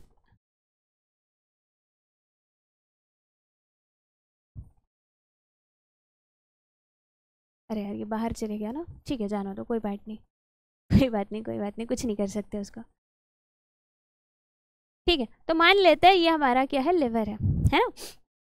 अब लिवर से क्या होता है बेटा? कुछ डक्ट बाहर निकलती है ना। तो ये जो डक्ट्स है जो लिवर से बाहर निकली, जैसे हमारी ये वाली साइड कौन सी है? Left side, and this is the right side of liver, correct. तो ये साइड से क्या है? कुछ डक्ट्स बाहर निकलती है। ये डक्ट बोली जाती है हेपाटिक डक्ट, है ना। Left hepatic duct, right hepatic duct, ये एक दूसरे के साथ में ज्वाइन होती है। कॉमन हेपाटिक डक्ट इन्होंने बनाई, ठीक है। अब ये कॉमन हेपाटिक डक्ट जो है यहाँ से एक और डक्ट निकलती है और जो ओपन होती है हमारे ये दूसरे बलून शेप्ड ऑर्गन में जिसको हम कहते हैं हमारी गॉल ब्लैडर, करेक्ट है। ये वाला जो पार्ट है लिवर के अंदर नहीं है, ये लिवर के बाहर ही है, ठीक है। इसको ये अगर ठीक से नहीं दिख रहा तो इसको अपन डार्क कर देते हैं।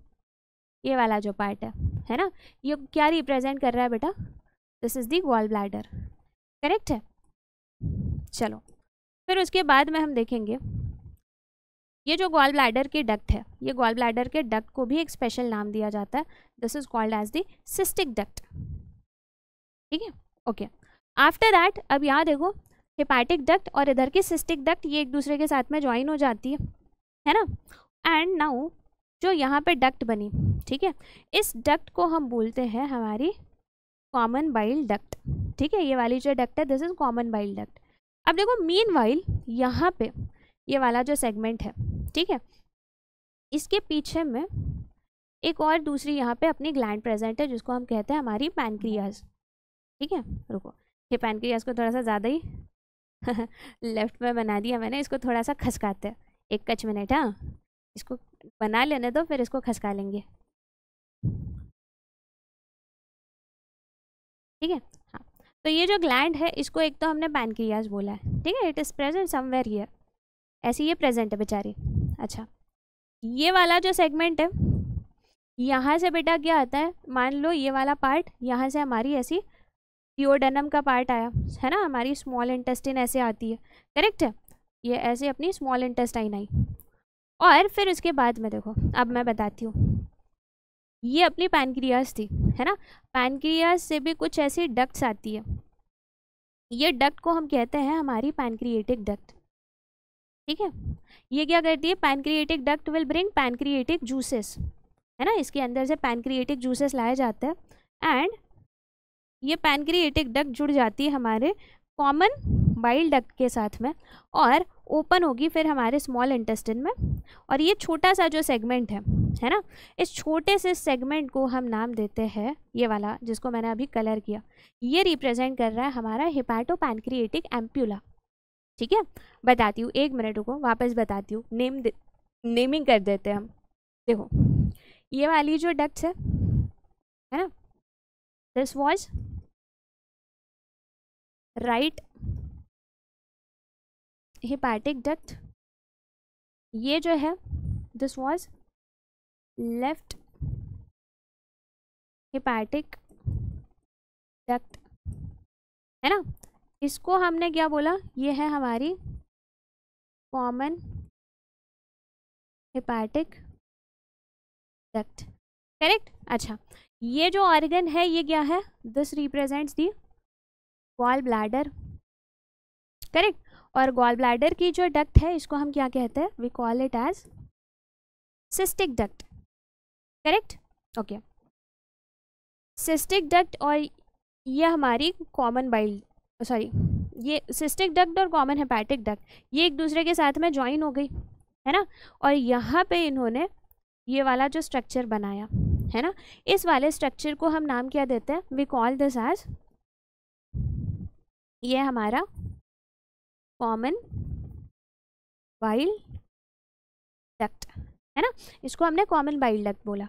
और इधर वाली ये जो डक्ट थी, करेक्ट है, ये है हमारी pancreatic duct, pancreatic duct and uh common hepatic duct, ये एक दूसरे के साथ में ज्वाइन होती हैं and what do they form, they form hepato pancreatic ampulla, या फिर इसी का दूसरा नाम है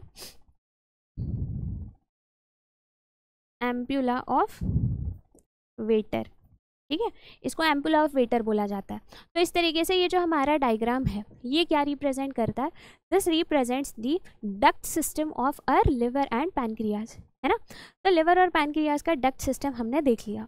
अब बेटा इसके बाद में हमारा जो नेक्स्ट पॉइंट है, अच्छा एक छोटा सा पार्ट रह गया, ये हमारा हेपाटो पैनक्रिएटिक एम्पुला जो है ना, यहाँ पे भी एक क्या प्रेजेंट होता है, एक स्फिंक्टर प्रेजेंट है, ठीक है। At this hepato pancreatic junction we have a sphincter जिसका नाम है स्फिंक्टर ऑफ ओडाई, ठीक है, इसको स्फिंक्टर ऑफ ओडाई कहेंगे, ओके। चलो फिर उसके बाद में हमारा नेक्स्ट वाला जो पॉइंट है that is physiology of digestion. Maximum part तो हमने कवर कर लिया इस लेसन का, थोड़ा सा पार्ट बचा है, डाइजेशन किस तरीके से होता है ना, फिजियोलॉजी क्या है, मतलब कौन से पार्ट में किस चीज़ को हम डाइजेस्ट करेंगे। जैसे हमारा एक छोटा सा ओवरव्यू दे देती हूँ, हमारा जो माउथ है ना, माउथ वाले पार्ट में सिर्फ और सिर्फ डाइजेशन होगा कार्बोहाइड्रेट का। उसके बाद में हमारा ईसोफेगस में तो कुछ नहीं होता। स्टमक जो है, स्टमक के अंदर डाइजेशन होगा किसका, थोड़े बहुत प्रोटीन्स का, है ना, कंप्लीट डाइजेशन नहीं है। स्टमक के बाद में फूड कहाँ जाता है, हमारी स्मॉल इंटेस्टाइन में। तो बेटा small intestine is the part जहाँ पे क्या होने वाला है, कंप्लीट डाइजेशन होगा, है ना। अब कंप्लीट डाइजेशन किसका, complete digestion of all type of food, मतलब हमारे कार्ब्स, हमारे प्रोटीन्स, है ना, हमारे lipids and our nucleic acid, ये सबका डाइजेशन जो है it will be completed in the small intestine under the influence of certain hormones and enzymes, ठीक है। तो अब वो कौन से हॉर्मोन्स और एंजाइम के इन्फ्लुएंस में होता है, अभी उसकी बात कर लेते हैं, है ना। चलो, तो बकल कैविटी में अब डाइजेशन क्या होगा, बकल कैविटी मतलब अपने माउथ में डाइजेशन किस तरीके से होगा। देखो हमने जो भी फूड खाया, ये फूड के अंदर वैसे तो सारे कंपोनेंट प्रेजेंट है ना, but out of this food, ये मतलब ये फूड में हमारे पास में क्या क्या प्रेजेंट है, we will find that it contains starch, है ना, हमारे फूड में प्रोटीन्स भी प्रेजेंट है, हमारे फूड में फैट भी प्रेजेंट है, फैट मतलब लिपिड्स भी प्रेजेंट है, और फूड के अंदर यस न्यूक्लिक एसिड भी प्रेजेंट है। बट ये चारों सब्सटेंसेस में से ओनली सिर्फ और सिर्फ हमारे स्टार्च जो है, इसका डाइजेशन जो है ये हमारे माउथ में किया जाने वाला है, और वो भी कंप्लीट डाइजेशन भी नहीं होता यहाँ पे, है ना। तो माउथ के अंदर सबसे पहले तो क्या होगा, ये जो अपना स्टार्च है, ये स्टार्च के ऊपर कौन काम करेगा बेटा, अपना सलाइवरी अमाइलेज, जिसी को हम क्या कहते हैं, टाइलिन, है ना, ये हमारे सलाइवरी अमाइलेज का नाम है, करेक्ट। और पीएच कितना होता है माउथ के अंदर, अप्रोक्सीमेटली 6.8। तो इस पीएच में टाइलिन ने स्टार्च के ऊपर काम किया और ये स्टार्च को ब्रेक किया in the form of maltose, है ना। This is the only reaction that take place in the mouth. बाकी ये सारे सब्सटेंसेस जो है, जैसे प्रोटीन है, लिपिड है, न्यूक्लिक एसिड है, इनका डाइजेशन माउथ वाली पोजीशन में, मतलब माउथ में नहीं होता है ना। अच्छा, यही बताया था मैंने आपको थोड़ी देर पहले। फिर उसके बाद में स्टमक जो है, नेक्स्ट वाला आते हैं हम किस में, डाइजेशन इन द स्टमक। अब देखो हमारा जो स्टमक है, स्टमक के अंदर कुछ एंजाइम सीक्रेट होते हैं। तो स्टमक में जो एंजाइम्स प्रोड्यूस किए जाते हैं उनका नाम पहले तो समझ लेते हैं। देखो हमारे स्टमक के अंदर कुछ स्पेशल टाइप की सेल्स है, जिनको बेटा हम बोलते हैं पेप्टिक सेल्स, है ना। ये पेप्टिक सेल्स दो प्रो एंजाइम्स को सीक्रेट करती है, दैट इज प्रोरेनिन एंड दूसरा है पेप्सिनोजन, ठीक है। और एक दूसरी टाइप की सेल है जिनको हम कहते हैं हमारी parietal cell.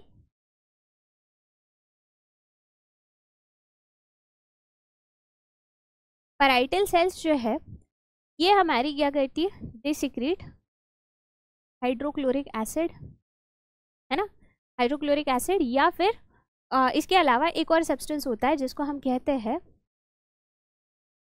Castle's intrinsic factor,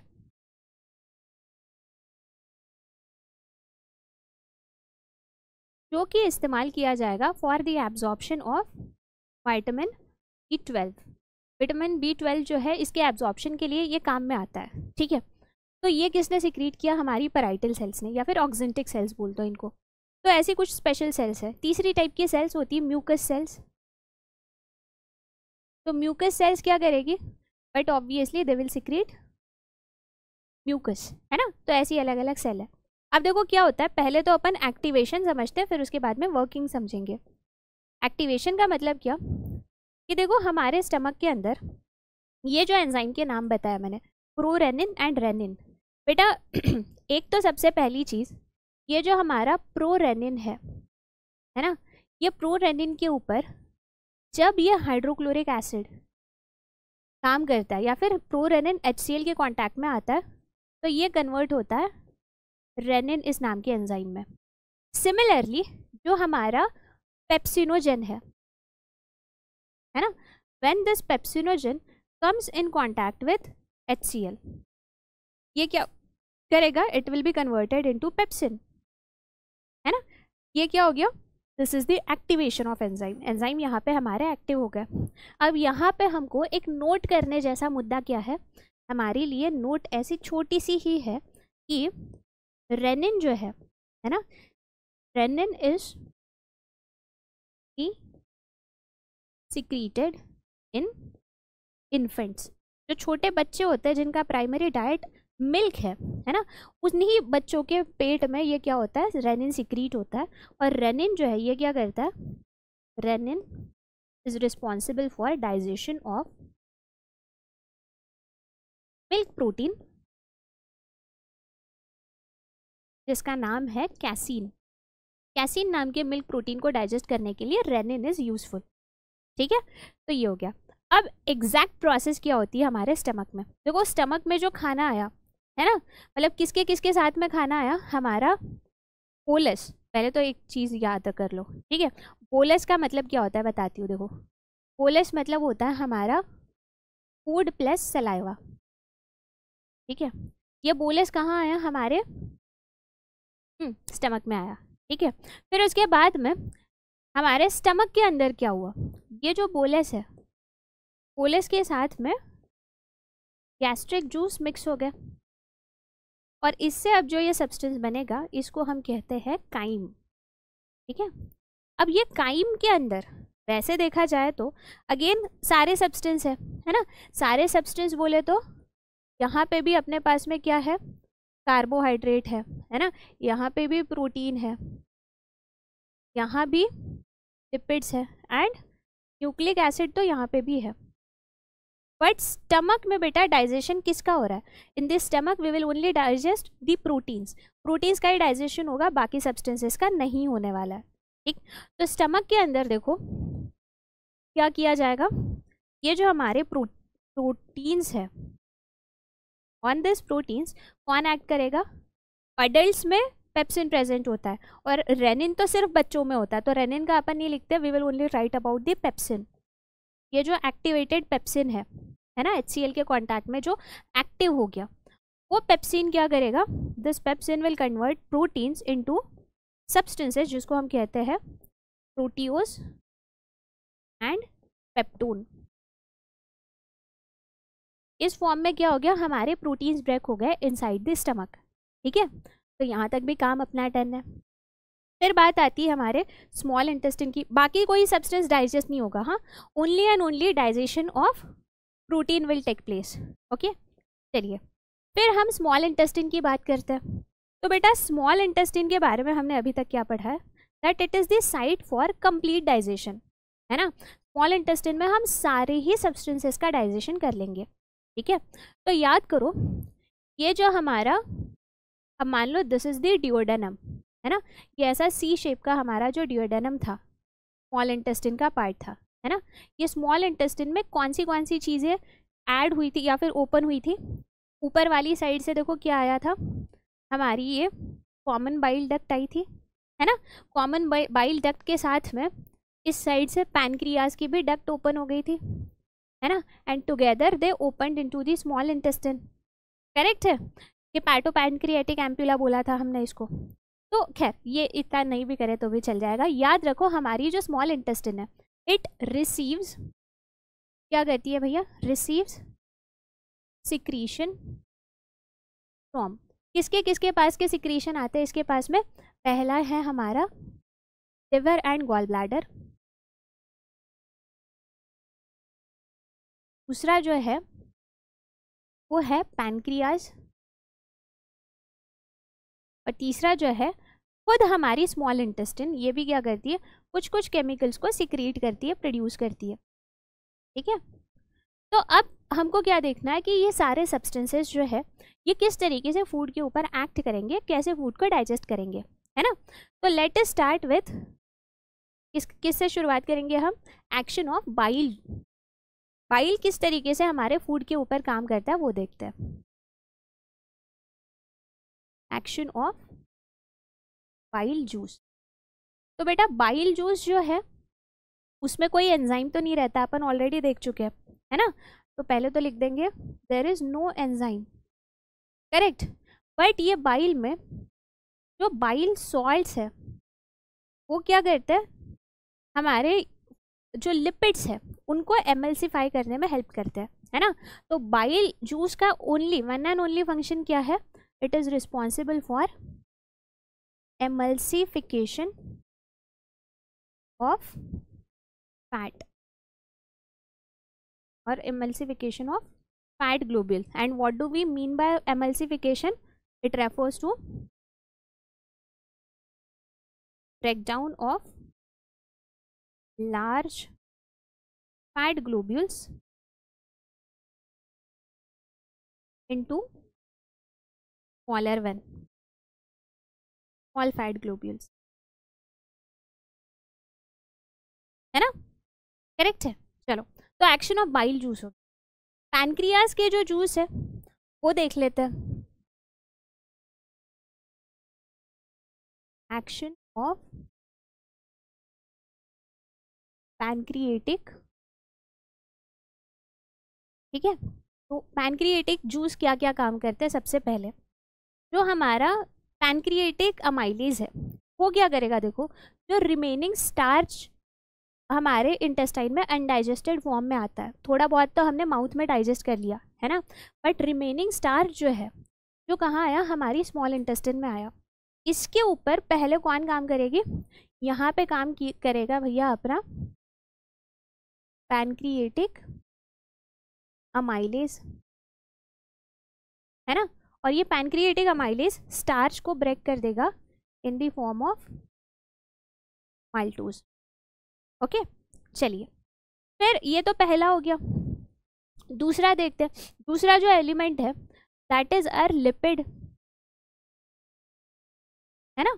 तो लिपिड जो है, अब लिपिड के ऊपर पैनक्रियाज के पास में, या फिर लिपिड को ब्रेक करने के लिए पैनक्रियाज के पास जो एंजाइम है उसको हम क्या कहते हैं, we call it as pancreatic lipase, है ना। तो पैनक्रिएटिक लाइपेज क्या करेगा, ये जो लिपिड है लिपिड्स को ये ब्रेक कर देगा इन the form of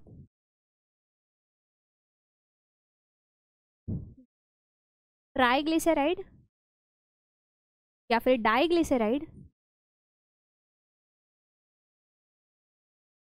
and fatty acid के फॉर्म में, ठीक है। अच्छा, तीसरे टाइप का जो हमारा एलिमेंट है वो कौन सा है, वी हैव प्रोटीन। प्रोटीन थोड़े बहुत अगर बचे हैं, इन केस स्टमक में डाइजेस्ट नहीं हो पाए तो वो प्रोटीन, है ना, थोड़ा सा इधर से लिख, we have proteins plus proteose and और क्या है हमारे पास में पेप्टोन। ये सारे जो एलिमेंट्स हैं इनका जो डाइजेशन है, इसके ऊपर एक्ट करने वाले जो एंजाइम है वो है हमारे प्रोटीओजेस और प्रोटीएजेस, ये ओजेस नहीं, प्रोटीएजेस। ये क्या करेंगे, प्रोटीन पेप्टोन इन सबको कौन से फॉर्म में ब्रेक करेंगे, डाइपेप्टाइड के फॉर्म में ब्रेक कर देंगे। ओके, और सबसे लास्ट में कौन बचा हमारा, न्यूक्लिक एसिड, है ना। तो बेटा जो हमारा न्यूक्लिक एसिड है, ये न्यूक्लिक एसिड के ऊपर जो एंजाइम एक्ट करता है उस एंजाइम का नाम है न्यूक्लिएज। और ये जो न्यूक्लिएज है न्यूक्लिक एसिड को कौन से फॉर्म में ब्रेक करेगा, it will break down it into the form of nucleotides, है ना। ये किसका एक्शन है, ये हमारे एक्शन है पैनक्रिएटिक जूसेस का। और सबसे लास्ट में किसका एक्शन देखते हैं हम, action of intestinal, intestinal juices को ही हम दूसरा नाम देते हैं, we call it as succus entericus, है ना। तो ये जो हमारा सक्कस एंटेरिकस है ये क्या करता है, फूड मटेरियल का फाइनल डाइजेशन कराएगा, ठीक है। अब फाइनल डाइजेशन मतलब क्या, तो let us start with uh carbohydrate, ठीक है। तो कार्बोहाइड्रेट्स में जैसे मान लो अपने पास में माल्टोज है, तो बेटा माल्टोज को ब्रेक करने के लिए जो एंजाइम है ना, उस एंजाइम का नाम है माल्टेज, है ना। और ये माल्टेज क्या करेगा, माल्टोज को ब्रेक कर देगा 2 ग्लूकोज मॉलिक्यूल में, मतलब यहाँ पे बनेगा ग्लूकोज प्लस ग्लूकोज, है ना। अच्छा, दूसरा एक एलिमेंट लेते हैं जैसे सुक्रोज। सुक्रोज में सुक्रेज ऐड करेगा, और सुक्रोज ये जो एंजाइम, सॉरी ये सुक्रोज ये जो शुगर है उसको ब्रेक करने के लिए जो एंजाइम काम में आएगा दैट विल बी सुक्रेज। और ये क्या करेगा, सुक्रोज को ब्रेक कर देगा इन the form of glucose plus fructose, correct. तीसरा जो एलिमेंट है जैसे हमारा lactose, lactose is a milk sugar, है ना।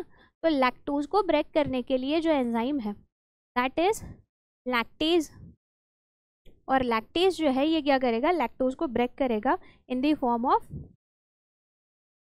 ग्लूकोज प्लस गैलेक्टोज, है ना। तो ये कार्बोहाइड्रेट का ऐसा कंप्लीट डाइजेशन हो जाता है। फिर हमारे सेकेंड टाइप के मॉलिक्यूल्स जो है विच इज प्रोटीन्स। अब भाई साहब प्रोटीन्स को हमने कौन से वाले फॉर्म तक डाइजेस्ट कर लिया था, हमने इनको डाइजेस्ट कर दिया था डाइपेप्टाइड्स के फॉर्म में, है ना। अब डाइपेप्टाइड्स के ऊपर जो एंजाइम काम करेगा उसको हम क्या कहेंगे, डाइपेप्टिडेज। और ये डाइपेप्टिडेज जो है ये क्या करता है, डाइपेप्टाइड्स को ब्रेक कर देता है इन the form of amino acids, ठीक है। तो प्रोटीन का भी डाइजेशन हो गया। अच्छा, तीसरा जो है दैट इज से डाइजेशन ऑफ लिपिड्स, है ना। तो लिपिड्स के ऊपर मतलब कहाँ तक हमने लिपिड का डाइजेशन कर दिया था, हमने इनका डाइजेशन किया था डाइग्लिसराइड्स, है ना। तो अब डाइग्लिसराइड्स के ऊपर जो एंजाइम काम करेगा उसको हम कहते हैं लाइपेज। इसको अलग नाम नहीं देंगे, let us call this as lipase. और ये लाइपेज क्या करेगा, डाइग्लिसराइड्स को ब्रेक करेगा मोनोग्लिसराइड्स एंड फैटी एसिड के फॉर्म में, करेक्ट। और सबसे लास्ट वाला जो हमारा एलिमेंट है विच इज न्यूक्लिक एसिड, है ना। तो बेटा न्यूक्लिक एसिड का जो ब्रेकडाउन है ये कैसे हो रहा है, अपने पास में जो न्यूक्लियोटाइड्स थी, है ना, ये न्यूक्लियोटाइड्स को हम क्या करने वाले हैं, इनके ऊपर हम यूज करेंगे nucleotidase, and this nucleotides will be broken down into phosphate group, pentose sugar and nitrogenous base, है ना। इस तरीके से हमारा डाइजेशन भी हो गया किसका, न्यूक्लिक एसिड का। तो कंप्लीट डाइजेशन इज डन, ठीक है। चलिए, डाइजेशन की प्रोसेस को हेल्प करने के लिए एक तो थोड़ा बहुत हमारे नर्वस सिस्टम जो है वो भी हेल्प करता है। जैसे किसी मतलब एकदम टेस्टी वाले खाने को, पसंदीदा खाने को देख लेते हैं तो हमारे ब्रेन से सिग्नल आता है हमारे माउथ में, हमारे स्टमक में, तो पेट में गुड़गुड़ होने लगता है भूख लगने पे, है ना। भूख लगने पे अच्छा कुछ देख लिया तो माउथ में पानी आता है, सलाइवा आता है ना। तो ये हमारा नर्वस रिफ्लेक्स है जो हमारे डाइजेशन की प्रोसेस को हेल्प करता है, ठीक है। थोड़े बहुत हार्मोन है, ये भी हमारे डाइजेशन की प्रोसेस को हेल्प कराता है। जैसे पहला हार्मोन है सिक्रेटिन। ये सिक्रेटिन क्या करता है ना, हमारे पैनक्रियाज जो है इसके एंजाइम को स्टिमुलेट करता है।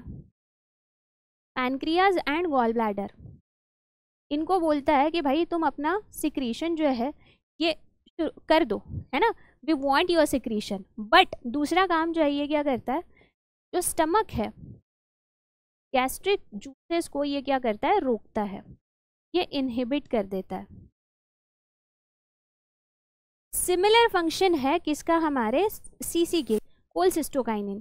कोलसिस्टोकाइनिन भी क्या करता है, एक तो अपना पैनक्रियाज और गॉल ब्लैडर जो है इनके एंजाइम को सिक्रीट करने में प्रमोट करता है। मतलब ये इनके सिक्रीशन का प्रमोशन किया इसने या फिर स्टिमुलेट किया इनको, है ना।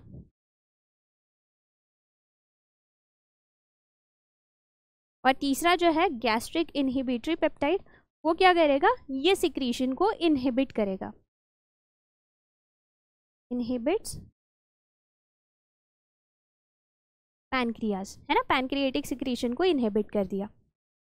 फिर उसके बाद में नेक्स्ट हमारा जो टॉपिक है that is absorption, assimilation and egestion.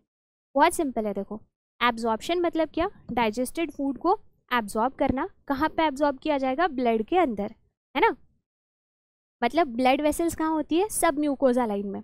तो सब म्यूकोजा लाइन की ब्लड वेसल्स क्या करेगी, ये डाइजेस्टेड फूड को अपने पास में एब्जॉर्ब कर लेगी। ये एब्जॉर्प्शन या तो डिफ्यूजन के थ्रू हो सकता है, फैसिलिटेटेड डिफ्यूजन के थ्रू हो सकता है, या फिर एक्टिव ट्रांसपोर्ट से हो सकता है ना। बट ये चीज़ों को हम क्या करते हैं, अलग अलग पार्ट्स में एब्जॉर्ब करते हैं डाइजेस्टेड फूड को। सेकेंड जो है एसिमिलेशन। एसिमिलेशन मतलब क्या, डाइजेस्टेड फूड जो उनके रिस्पेक्टिव ऑर्गन्स के पास में पहुंचाया जाता है, that is used by the organ.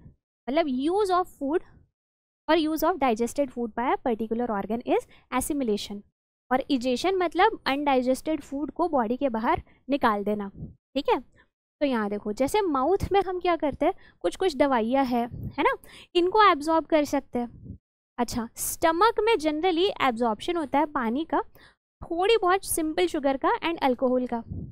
Small intestine is the place जहाँ पे सबसे ज़्यादा डाइजेशन किया जाता है, सॉरी एब्जॉर्प्शन किया जाता है, जैसे glucose, fructose, fatty acid, glycerols, amino acid, है ना, ये सारे हमारे कहाँ पे एब्जॉर्ब किए जाएंगे, स्मॉल इंटेस्टाइन में। और लार्ज इंटेस्टाइन में बेटा जनरली एब्जॉर्प्शन होता है वाटर का, थोड़े बहुत minerals and drugs can be absorb. Lipid absorption जो है, एक चीज़ याद रखना, lipid absorption is generally done through formation of special structure जिनको हम कहते हैं काइलोमाइक्रोन। मतलब क्या होता है ना, आप इमेजिन कर लो, ये सपोज कोई डाइजेस्टेड लिपिड है ना, ये डाइजेस्टेड लिपिड है, तो ये डाइजेस्टेड लिपिड के सराउंडिंग में कुछ कुछ स्पेशल प्रोटीन्स की ना एक ऐसी लेयर बना दी जाती है। तो ये जो मॉलिक्यूल है, इस मॉलिक्यूल को, ये क्या बताया मैंने, दिस इज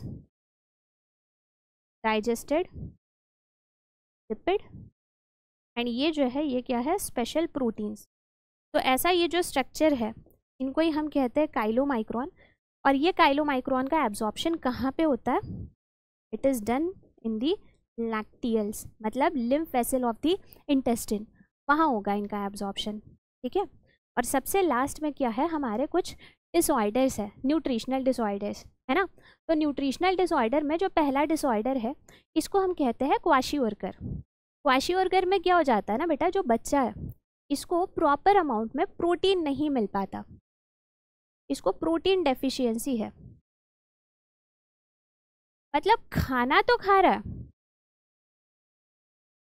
बट इसको प्रोटीन नहीं मिल पा रहा, मतलब नॉट कैलोरी डेफिशिएंट, कैलोरी मिल रही है बट सिर्फ और सिर्फ प्रोटीन नहीं मिल पा रहा, तो दैट इज क्वाशीओर्कर। मैरास्मस जो है, इसमें क्या हो रहा है, प्रोटीन प्लस कैलोरी डेफिशिएंट, मतलब प्रोटीन भी नहीं मिल पा रहा, कैलोरी भी नहीं मिल पा रही। तो ये दोनों ही टाइप के बच्चों में आप कुछ डिफरेंस देखोगे। देखो, जो क्वाशीओर्कर है, जिसको सिर्फ प्रोटीन नहीं मिल पाया, उसकी जो बेली वाला पार्ट है ये बाहर निकला हुआ होता है, प्रोट्रूडिंग बेली है। मैरास्मस वाला बच्चा जो है, ये पूरा ही कैसा है, आपको एकदम पतला सा दिखेगा। नेक्स्ट इंपॉर्टेंट थिंग, मैरास्मस वाले जो बच्चे हैं, उसकी जो लिम्स है, स्पेशली जो नीचे वाला मतलब पैर जो है हमारे, मतलब बच्चे के, उसमें थोड़ा बहुत फैट जमा होता है। मैरास्मस वाले में बिल्कुल भी फैट डिपॉजिशन नहीं होता है, ठीक है। अच्छा, यहाँ पे देखना, इनका जो मुंह है क्वाशीओर्कर का थोड़ा सा राउंड टाइप का नज़र आता है। मैरास्मस में जो फेस है, ये एकदम किसी ओल्ड पर्सन की तरह दिखता है ना। तो ये कुछ कुछ चीज़ें हैं जो हमको नज़र आती है अगर किसी इंसान को प्रॉपर अमाउंट में प्रोटीन अगर ना मिल पाए तो। नेक्स्ट जो है दैट इज़ इंडाइजेशन। अब इंडाइजेशन जो है, ये कब हो सकता है, अगर किसी इंसान ने बहुत ज़्यादा फूड खा लिया, टू मच फूड, या फिर लैक ऑफ एंजाइम, इनके बॉडी में डाइजेस्टिव एंजाइम ही नहीं बन पा रहा है, अगर इनके बॉडी में एक्सरसाइज ही नहीं हो रहा, लैक ऑफ एक्सरसाइज, है ना, ऐसी कुछ चीज़ें अगर है, लैक ऑफ स्लीप, कभी कभी नींद ना होने की वजह से भी क्या है, बॉडी जो है ये फूड मटेरियल को डाइजेस्ट नहीं कर पाती।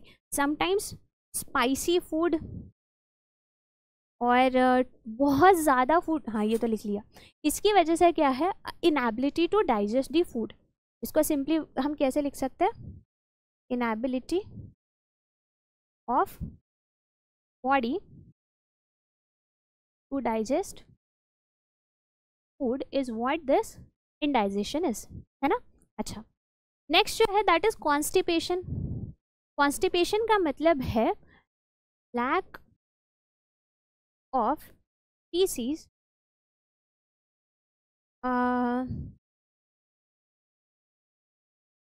मतलब लैक ऑफ फीसिस। बेसिकली कोई पर्सन जो है ये क्या नहीं कर पा रहा, टॉयलेट को नहीं जा पा रहा, और इसकी जो फ्रिक्वेंसी है ना, ये कितने हैं, लेस देन 1 पर वीक। किसी पूरे वीक में भाई साहब अगर कोई इंसान एक या फिर उससे भी कम टाइम अगर टॉयलेट को जा रहा है ना, तो इस टाइप की कंडीशन को हम कॉन्स्टिपेशन कहते हैं। यहाँ पे क्या है ना, जो फीकल मैटर है ना, it cannot come outside of the body. Fecal matter does not move or come out of rectum. Correct. इसके पीछे कुछ कुछ रीजंस हो सकते हैं, वही लैक ऑफ एक्सरसाइज अगर है, फूड में अगर फाइबर्स कम है ना, लैक ऑफ एक्सरसाइज, या फिर लो फाइबर डाइट और लेस वाटर, पानी अगर कम पिया जाता है ना, ये कुछ कुछ रीजंस है जिसकी वजह से क्या है, कॉन्स्टिपेशन हो सकता है। तो रिमेडियल मेथड वही है, ज़्यादा पानी पियो, ज़्यादा फाइबर वाला फूड खाओ, है ना। चलो नेक्स्ट जो है that is diarrhoea. Diarrhoea generally किसकी वजह से होता है, कुछ इन्फेक्शन की वजह से, है ना, कुछ पैरासिटिक इन्फेक्शन जो है, या फिर कुछ due to some pathogenic infection जो है, ये क्या करवाते हैं, डायरिया कॉज करवाते हैं। और डायरिया का मतलब क्या है, it is formation of watery, है ना। और जहाँ पे किसी एक पर्सन को more than 3 times a day अगर क्या करना पड़ रहा है, फीसीज एक्सपेल करना पड़ रहा है ना, टॉयलेट को अगर जाना पड़ रहा है, तो उस वाली कंडीशन को हम क्या कहते हैं, डायरिया ऐसा कहते हैं। जो कि मैंने बताया किसी पैथोजन की वजह से, जैसे कुछ प्रोटोजोआ हो गए, कुछ बैक्टीरिया हो गए, उनकी वजह से डायरिया होता है। और सबसे लास्ट में, सबसे लास्ट है क्या, सेकेंड लास्ट है जॉन्डिस जो है। जॉन्डिस को हम क्या कहते हैं, पीलिया, है ना। इसमें क्या हो जाता है, पेशेंट जो है येलोइंग ऑफ आई या फिर नेल्स, जो बॉडी ऑर्गन्स हैं वो येलो कलर के दिखने लगते हैं। बेसिकली क्या है ना कि किसी इंसान के बॉडी में अगर बेटा जो बिलिरुबिन है, बेसिकली जॉन्डिस जो है it is dysfunctioning of liver. जब लिवर काम नहीं कर पाता है ठीक से, है ना। अब जैसे लिवर में आपको पता है, मैंने बताया था कि हमारा जो हीमोग्लोबिन है, हीमोग्लोबिन को ब्रेक करके क्या होता है, वी प्रोड्यूस 2 मॉलिक्यूल, एक है बिलिरुबिन और दूसरा जो है बिलीवर्डिन, ठीक है। क्या होना चाहिए, ये दोनों ही जो एलिमेंट्स हैं इनको हम कहते हैं बाइल पिगमेंट। तो बेटा बाइल पिगमेंट जो है ये अपने बाइल जूस के साथ में कहाँ जाने चाहिए, they should be expelled out, body के बाहर निकाल देने चाहिए, किसके थ्रू, थ्रू फीसीज, है ना। इनको रखना नहीं है बॉडी के अंदर। बट जस्ट इन केस हमारा लिवर ठीक से काम नहीं कर पा रहा और ये बिलिरुबिन बिलीवर्डिन का एक्सक्रीशन नहीं हो रहा है, तो ये एलिमेंट्स जो है ये क्या होता है, हमारे टिश्यू के नीचे जमा होने लगते हैं, जिसकी वजह से हमारी टिश्यू येलो कलर की अपीयर होती है, ठीक है। उसमें भी नेल्स है, आईज है, जो वाइट पार्ट है हमारे बॉडी के, वो येलोइश अपीयर होते हैं, है ना।